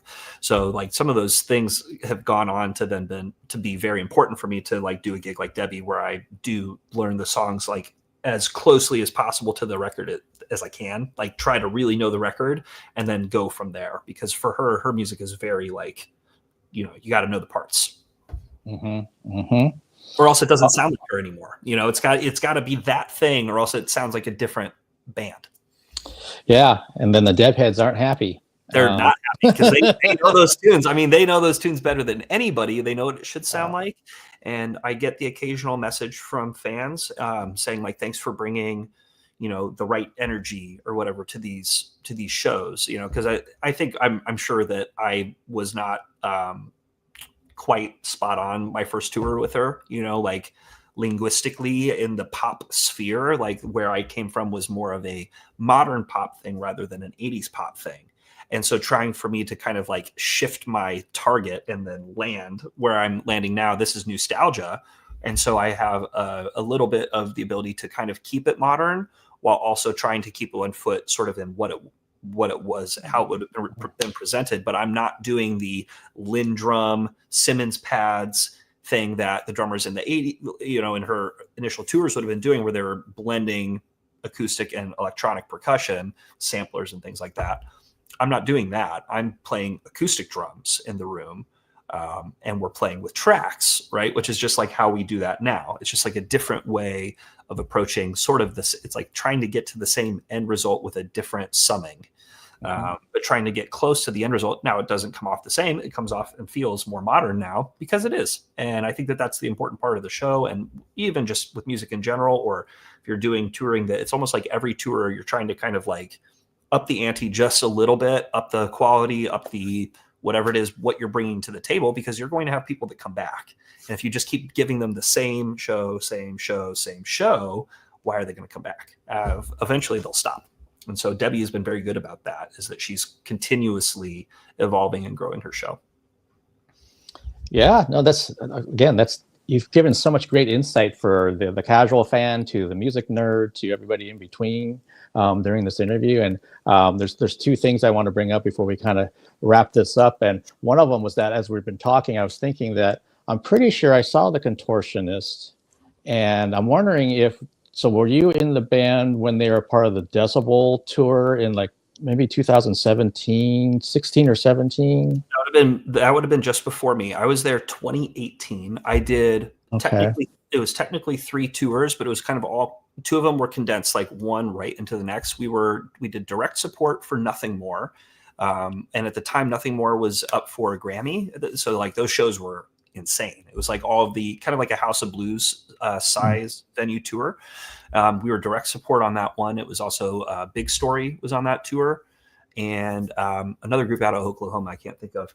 That was a really fun tour. And even to this day, Ben Anderson, the drummer for Nothing More, and I are still good buddies. I was just on Shiprocked with them earlier this year with Trey. You know, so we kind of doing that again. Got to see those guys again. So that was the first run, and then the second we went directly into a headliner, and out with us was Silent Planet, who is now doing huge things. Silent Planet, Sky Harbor, which is a predominantly Indian metal band, like Indian from India metal band, and then Strawberry Girls. And so that was then they're kind of like a mathy rock band. It was a super fun tour. And then we went to Australia and we headlined over a band that we were all massive fans of when we were in high school, a band called Sikth, Sikth, from the UK. That is still probably the craziest metal band I've ever heard live. Like those guys are insanely good. Dan Weller is a producer in London. He's produced tons of bands that are coming out now. He's a producer for, so they were kind of like a proto gent band, like pre-Periphery, before Periphery kind of like made gent the thing. They were doing those kind of Meshuggah things, but really pushing it into a melodic space as opposed to a strictly heavy space.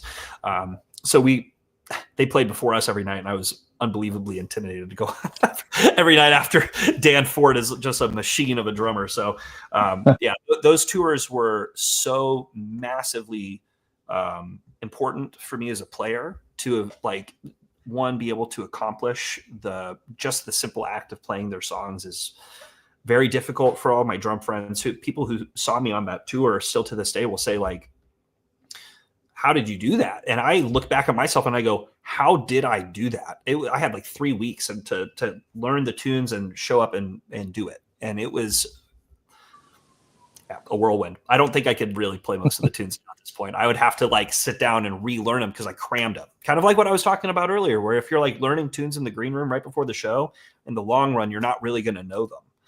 But a lot of these bands I've played with over the course of time where I properly learned the tunes, I could just go sit in right now and go play an Atreyu tune or go play whatever. But Contortionist, I had nightmares about trying to, like literally nightmares. Like they're like, come on out and come hang and play a song with us. And then I don't prepare and I just show up thinking I'm going to do it. And then I crash and burn in front of the audience. It's like legitimately a nightmare I have somewhat regularly. Oh, okay. Wow. Okay. Well, no, there's been so many shows, just like for yourself, that sometimes the details start blurring together. I'm like, wait a minute, Contortionist, I'm pretty sure I saw them. But it turns out it was just before you ended up doing some of the tours with them. They've been out for a long time. You might have seen them with like Between the Buried and Me. They toured with those guys quite a lot. They did Deftones tours. They did a lot of, independent touring as well, like where they were headlining and bringing out smaller bands. They did Periphery tours, stuff like that. They've been out and about. I still think that they're one of the most underrated bands in that entire genre, considering how many people they influenced with Exoplanet when that came out in 2010. That record, was a proto deathcore, prog deathcore record that really predated a lot of stuff that went on to become much more, commercial and successful, like the Lorna Shores and all that stuff. Like those bands, and even like a band like Silent Planet, who we were out with, they were saying like, man, we grew up wanting to be the Contortionist, that kind of thing. Robbie Baca was always a little bit ahead of the curve for a lot of people, like in his taste. And I would say that Robbie is like probably the primary writer for that band. If Robbie's not actively turning stuff out, the band's not turning stuff out. So it's kind of how I look at it, is that he's really the main voice of the band in terms of the flavor of metal that they are. And he was always into, Cynic, and like we were into Between the Buried and Me, but he was also into Deftones and sort of like into melodic writing. But then he liked Alan Holdsworth, and he liked, sort of that the fusion-y sphere of guitar playing. So he was really taking these really obscure references, obscure bands, and kind of putting them together into an even more obscure thing that then became super popular. But then they're a band that's kind of like they're private. They're not people who you see them posting about their day. They're not posting their breakfast. You know what I mean? Like they're not those people. They want to be obscure. They don't want that's not really their personalities. So then other people will come along and sort of jump into that space. But I've always felt like the Contortionist is a really special band. And for people that know, they know that that's a really cool band. Okay. Well, Johnny, the last thing I wanted to ask, because it's come up in my head several times during our conversation here, is that have you ever done or ever thought about doing your own podcast? Because you have such stories, your voice, your vocabulary, everything that's coming across to me.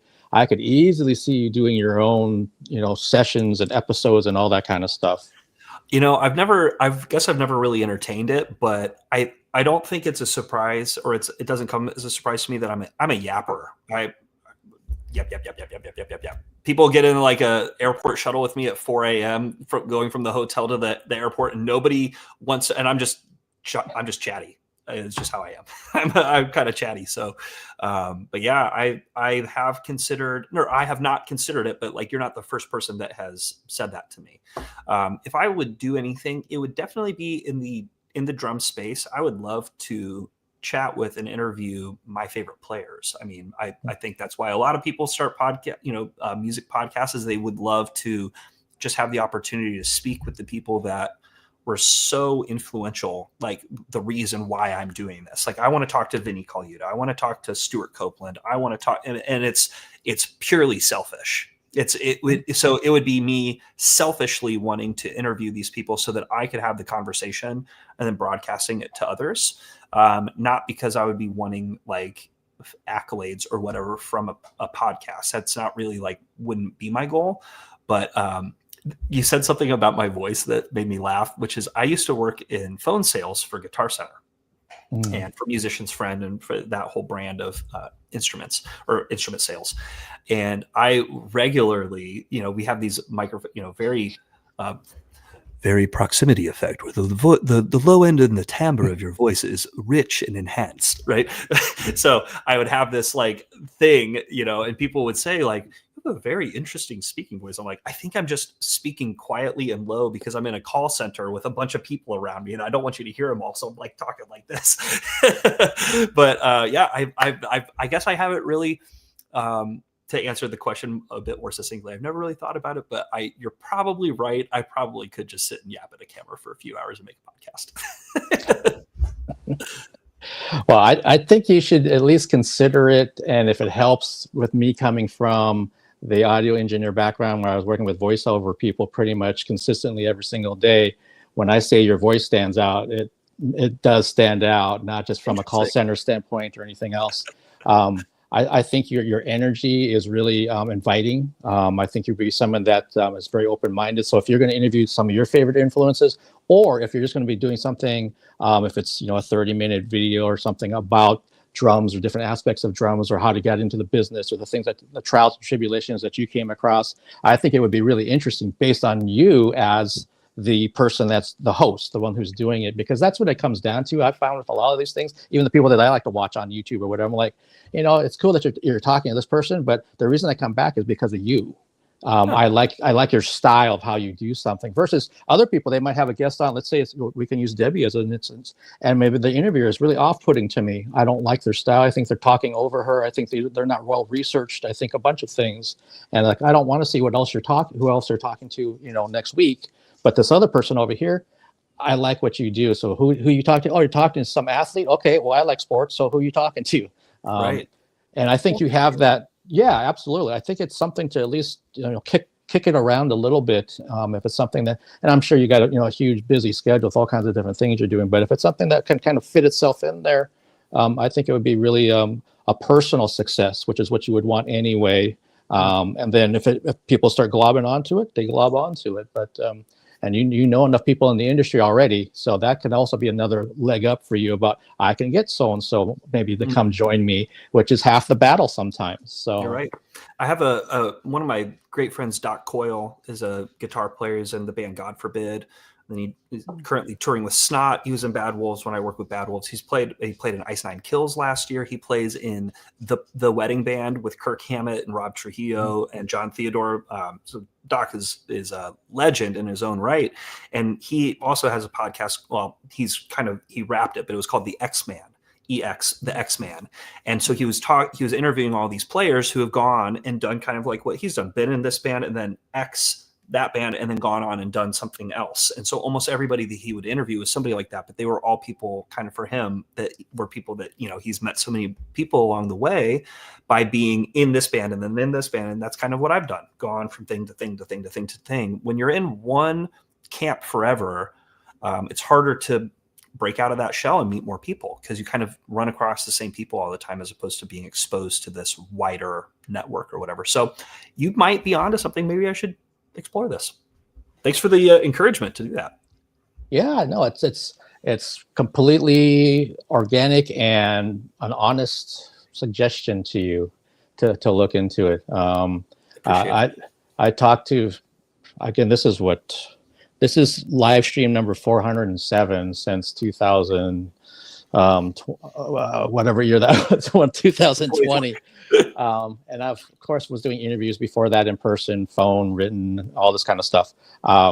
That certain guests always kind of stick out to me, and it doesn't matter about what their background is. So it could be an actor, it could be a musician, it could be somebody from other parts of entertainment. And it's usually about the combination of factors with their, again, how they come across with their energy, the things, the thought process, their just kind of feeling that they put out, that makes me want to come and have them come back, which I'm so grateful when guests do come back several times in some cases. Even like the guests that I have tonight, they've been back. We've done 3 or 4 interviews before. This is something about you too, though, right? This is something about you. Did I lose you? I lost Mark. Oh no, what happened?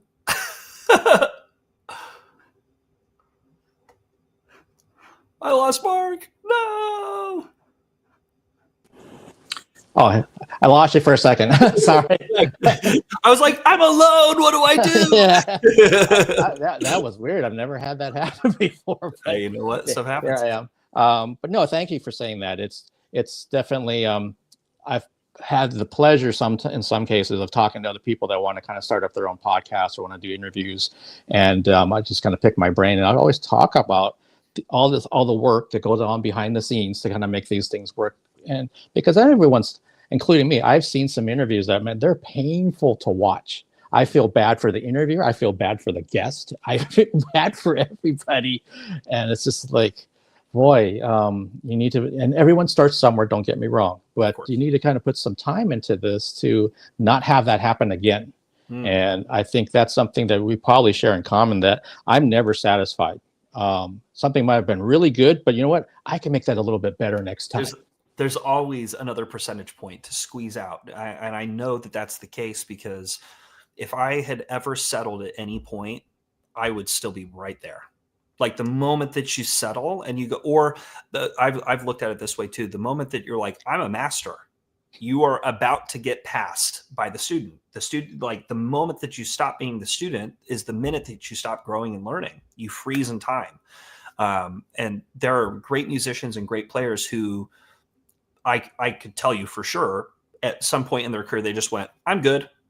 And that there's other players who were never like that. Like Dave Weckl is a drummer who has continuously just continued to get better and better. And he was a virtuoso in the 80s, right? He continues to get better because he's never cool with his craft being where it is. Marco Miniman's like that. Virgil Donati is continuously pushing like what he can do with metric modulating. There's so many other musicians I could continue to, Matt Garska, musicians that I have immense respect for. And none of them are the kind of musicians who at some point went, you know what? I think I'm going to start working on my sneaker deal. You know what I mean? Like they weren't interested in a sneaker deal. They weren't interested in a brand deal. They didn't get into music to get like an Adidas jacket for free.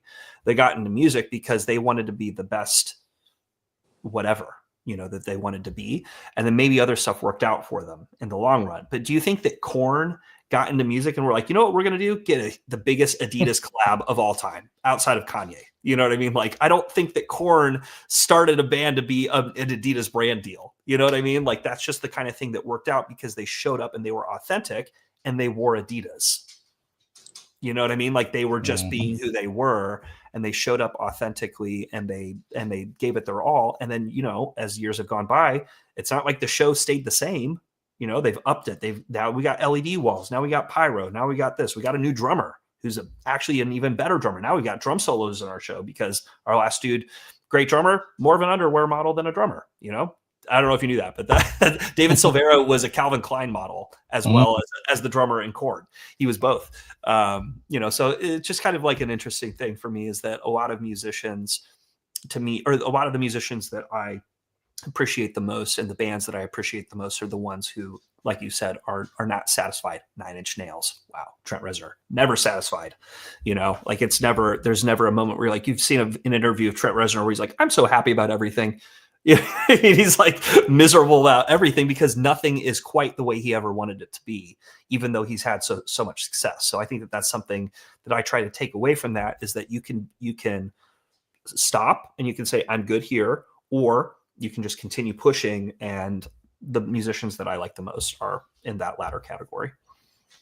Yeah, I totally agree. And I think you can even put that across the board with people in general, that if you're really good at your craft and you feel like you've peaked, I'm kind of good here. It's like, No, there's always somebody around the corner that's going to, go past you. There's something else that you personally could have done, but you decide just to kind of flatline out. Also, even just from an educational and learning aspect, it's like there's always something else you can be learning to add to what you do, even if it just helps you personally, not even professionally with what you do, if you're a musician, for instance. But yeah, I don't, anyone that kind of knows me knows, like, when I jump into something, and this stuff's a good example. Yeah. I could have done that tour with Alice and just said, okay, I'm kind of doing this live shoot, especially once everything opened up and I can go to events again in person. But I'm like, no, this is another tool that it's a fantastic tool that I can connect with other people from literally around the world. And I can put this into my bag of tricks of what I do as a media person. Why would I stop this? And that means I'm going to go get it better and better and better. And I've said this before, and anyone that goes to my YouTube channel can see the evidence. Those early ones were terrible. They don't look right. I didn't know what I was doing. I didn't have video intro. I didn't have backgrounds. I didn't have anything. But you know what? Everyone starts somewhere again, and you just if you're trying to get better, then I applaud you. If you get satisfied with it, if I stayed like I was in 2020 and it looked like crap, that's embarrassing. I agree with you. It's fully embarrassing. And sometimes I don't know what to say. This is crazy. I feel secondhand embarrassment very strongly. So like when I'm witnessing somebody else in an embarrassing situation, like I cannot watch. An open mic night and somebody gets up and is like just firebombing. I don't smoke cigarettes. I'm going to go outside and pretend like I smoke cigarettes. I need to get away for a second because I can't experience that secondhand embarrassment or shame in a way that it almost like becomes like a physical thing for me, right? Like manifest where I'm like wincing and stuff like in public. That's not cool. So I just leave. I just have to leave. I just have to. It's just like that's actually how I'm going to save the most face is just by walking out of the space. And it's the same thing. Like I struggle like in airports where I'm like, are you just not aware that you're standing in the middle of everything right now while you're, I know you're trying to connect to your flight and you don't know where you're going, but you're just totally unaware. You're in the way and you're so unaware. And I actually feel I'm not angry at the person. I'm angry at the lack of awareness of the person at the moment where I'm just like, how do you not know this? And enough of that builds up. And eventually I have like a little conniption in like an airport. Anybody that's followed me on social media, you probably know I do not enjoy flying. But yeah, it's just like one of those things where if you're not aware of where you're at, I have a hard time working with you because I need you to have self-awareness about your skill set and your ability, because otherwise you're going to be basically writing a check that you can't cash at all times because you're shooting over your play level. And I want to work with people who are aware of their play level, even if they're not this guy. If you're here and you know that everything that you play up to here is going to work and come out correctly, that's cool with me. I don't need to play with the most virtuosic musicians in the world. I want to play with musicians who know what they're doing and have a voice. And as long as you can get through a conversation, right? I can have a conversation with somebody whose English is not their first language, but if we share enough vocabulary in common, we can have a great conversation. And then if I try to do my part and I try to learn a little bit more of their language, maybe I can help fill in some of the gaps between where we're not communicating, and all of a sudden we're stronger and we're moving forward together. Because I think that's maybe like a life lesson. There's probably like a world life lesson tied up in that last statement there, where we maybe are like stronger together, where we're trying to find common ground and work together rather than just go, no, you're over here, I'm over here, and then never communicate. I don't think that's very effective. Yeah, no, I agree. I'm thinking about the guests that I have coming tonight that English is a second language for sure. Interesting. And one speaks pretty good English and the other says she doesn't. So she feels a little self-conscious. So she lets her partner do most of the talking. Mm-hmm. But for me, it's been interesting because I will sit there and listen to her kind of say things to him, kind of whisper things to him in English. And I will answer it because then she's like, wait a minute, you heard that? It's like, yeah, no, it's really funny. You actually have a better command than you think. And I understand that I took Spanish in high school. Do I feel confident speaking in Spanish to somebody right now versus English? No, I don't. Right. So I get it. But we're both kind of working towards a common goal of trying to communicate with each other. And like you said, if I try to do some of that with you and you try to do some of that with me, we're going to have a much better conversation. And just as people. Understanding was the goal, not being right. Understanding was the goal, and that like being. This is like my main philosophy in music. I don't care who had the idea. I want the best idea, whatever that meant. Who had the best idea in the room? Let's take that idea and let's work on that. Because if it was my idea, great. And if it was your idea, and if it was somebody else's idea, great. And if it was the waitress's idea, who was like, you should play Freebird, and it was like, I play Freebird, and the whole room goes, it's like, well, she was right. I just want the best idea and move forward with that, because understanding is more important than being correct or being right, whatever that means. You know, I just want to understand what's happening. Yeah, no, that's and I know you mentioned that you have an athletic background and a competitive background. I think that comes from also if you play team sports at any point, it's not about you, it's about the team, and is it a win or a loss up there? I played baseball. And baseball, I would say, out of all the sports, baseball is probably the single most it's the team, really, because like one individual player really cannot dominate a game of baseball, because, you know, even if you have the best hitter, he's only up every 9 batters. If you have the best pitcher, well, he can only throw so many times in a week. If you have the best outfielder, how many balls are going to the outfielders? You know, like it all comes down to the execution altogether and the management of that execution, right? Baseball is like a manager's sport. So there's also this sort of top-down strategic approach to how you're going to play the game and how you want to try to roll the dice in that way. So yeah, my dad was my coach for years. And even to this day, he is still a baseball coach. He still coaches youth baseball. He loves it so much. He's like the president of the local field up there, and he took my brother to the Babe Ruth World Series, actually in Ephrata, Washington, where they have the Babe Ruth World Series. I was in the Little League World Series when I was 11, 12 years old. And, you know, so I kind of learned a lot of my early life lessons through baseball from my dad about how to practice, how even if, you know, I was the small kid on the team, I was not the big hitter, I was not the strong thrower, whatever, but I was a skill player, and I was really accurate as a pitcher, and I could bunt really well, and I could always hit for a single, and I was a lefty, so I could always pretty much on base all the time. And he was like, if you can just continue to be the most skilled player, even if you never grow, there'll still be a place for you on every team, because you'll be the most skilled fielder or the most skilled whatever. And that was true. And I didn't grow until I was much, you know, into high school. And so I still made it onto these school teams and travel teams, despite not being a big swinger, because it kind of comes down to the right player in the right moment can completely change the game. So, you know, they could put me in. It's like, we need somebody to come in and bunt to like do something. Well, I was the guy. And I was always the one that would get put in for that, even later in high school. So, you know, I wasn't an important part of the team overly in terms of like every play or every game. But when it mattered and I could come in and do that thing, I could win games for us. And so that was sort of like, I think that was an important learning part for me, was that I was never like the star of anything that I ever did. I was always in a supporting role. And even to this day, that's what I do. I'm in a supporting role as a drummer. I'm not the star, and especially with somebody like Debbie Gibson. I am not the star of the show. I'm trying to support who the star of the show is. And so even teams are like that, right? Great football team. If your offensive line is weak, your quarterback is toast. You might have the best quarterback in the league, but if they're laying on their back every play, like how long are they going to be doing that? They're probably not throwing for a lot of yards, you know? Yep. No, we could talk about sports all day long. Yeah, we'll cut that one off, because that could go crazy. Those kind of analogies, but no, I'm totally there with you. I'm going to reemphasize that again. Really consider some aspect of doing your own, like blowing up your YouTube channel or doing your own podcast, or both, or whatever, because just the analogies that you pull out things that a teacher would pull out. And that's what I used to do way back when I had hair. So I kind of know something about that. That not every guest has that in their background, and again, your vocabulary and the, you know, your voice and everything else. That there's all these kind of intangibles that come together that I think you would really find an audience pretty quick, honestly, based on whatever you decided to talk about. And that's the thing. That's the beauty of it. You can decide that because you're the boss. You can do whatever you want. Right. Just like what I do.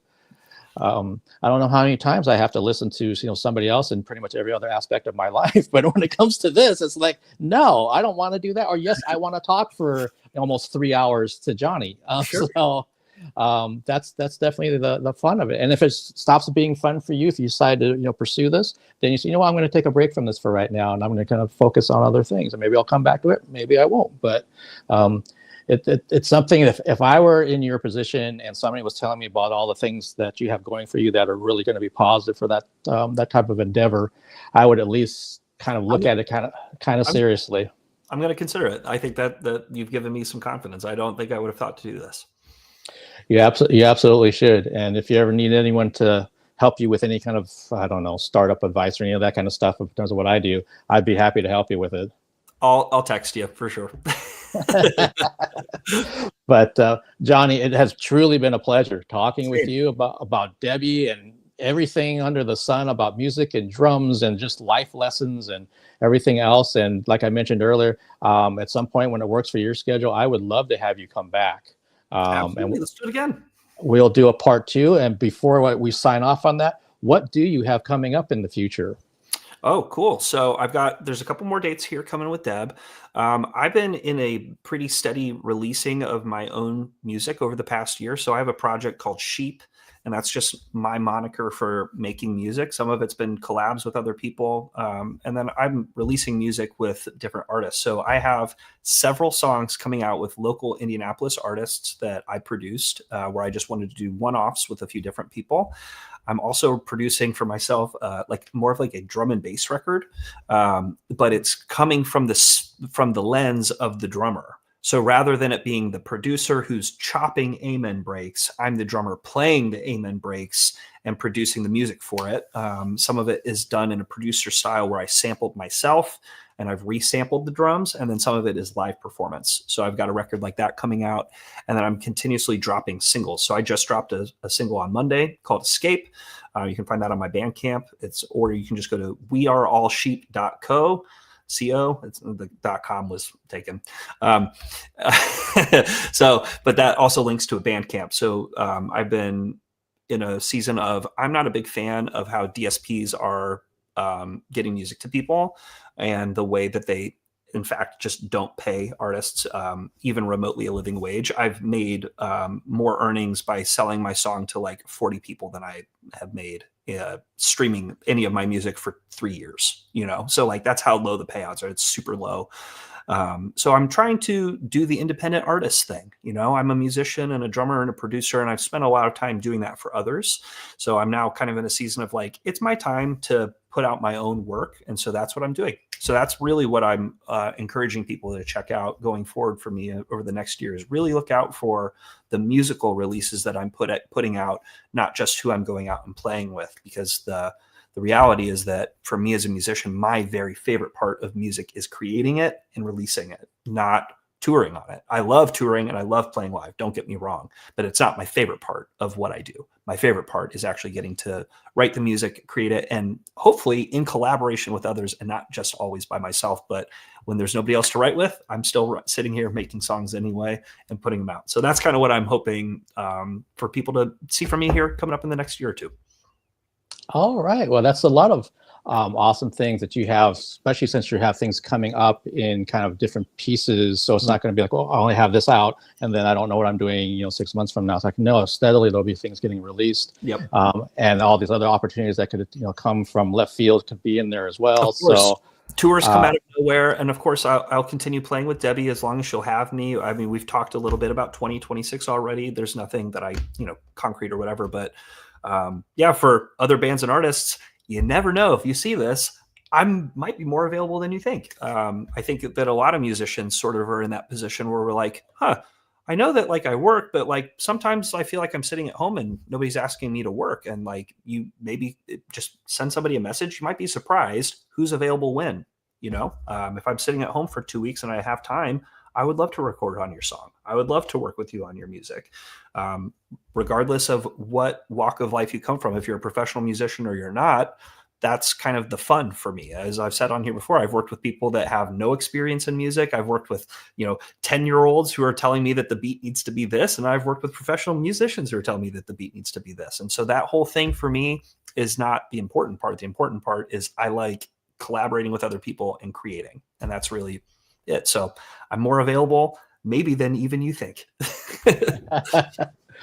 Well, that's awesome. And again, Johnny, thank you so much for taking the time. And it truly was a pleasure. And I'll definitely find a time down in fall, holiday time, what have you, where it might work for both of our schedules to kind of come back and kind of tackle some of these other topics. But until then, have a great, I guess, is it early evening over there? Yeah, it's 6 o'clock. I'm probably think about dinner here in a few minutes. All right. Well, have a nice dinner. And it was a pleasure meeting you. And I look forward to talking to you soon. Thanks, Mark. Really appreciate you. Thank you. Thanks, everybody. Bye-bye. Later.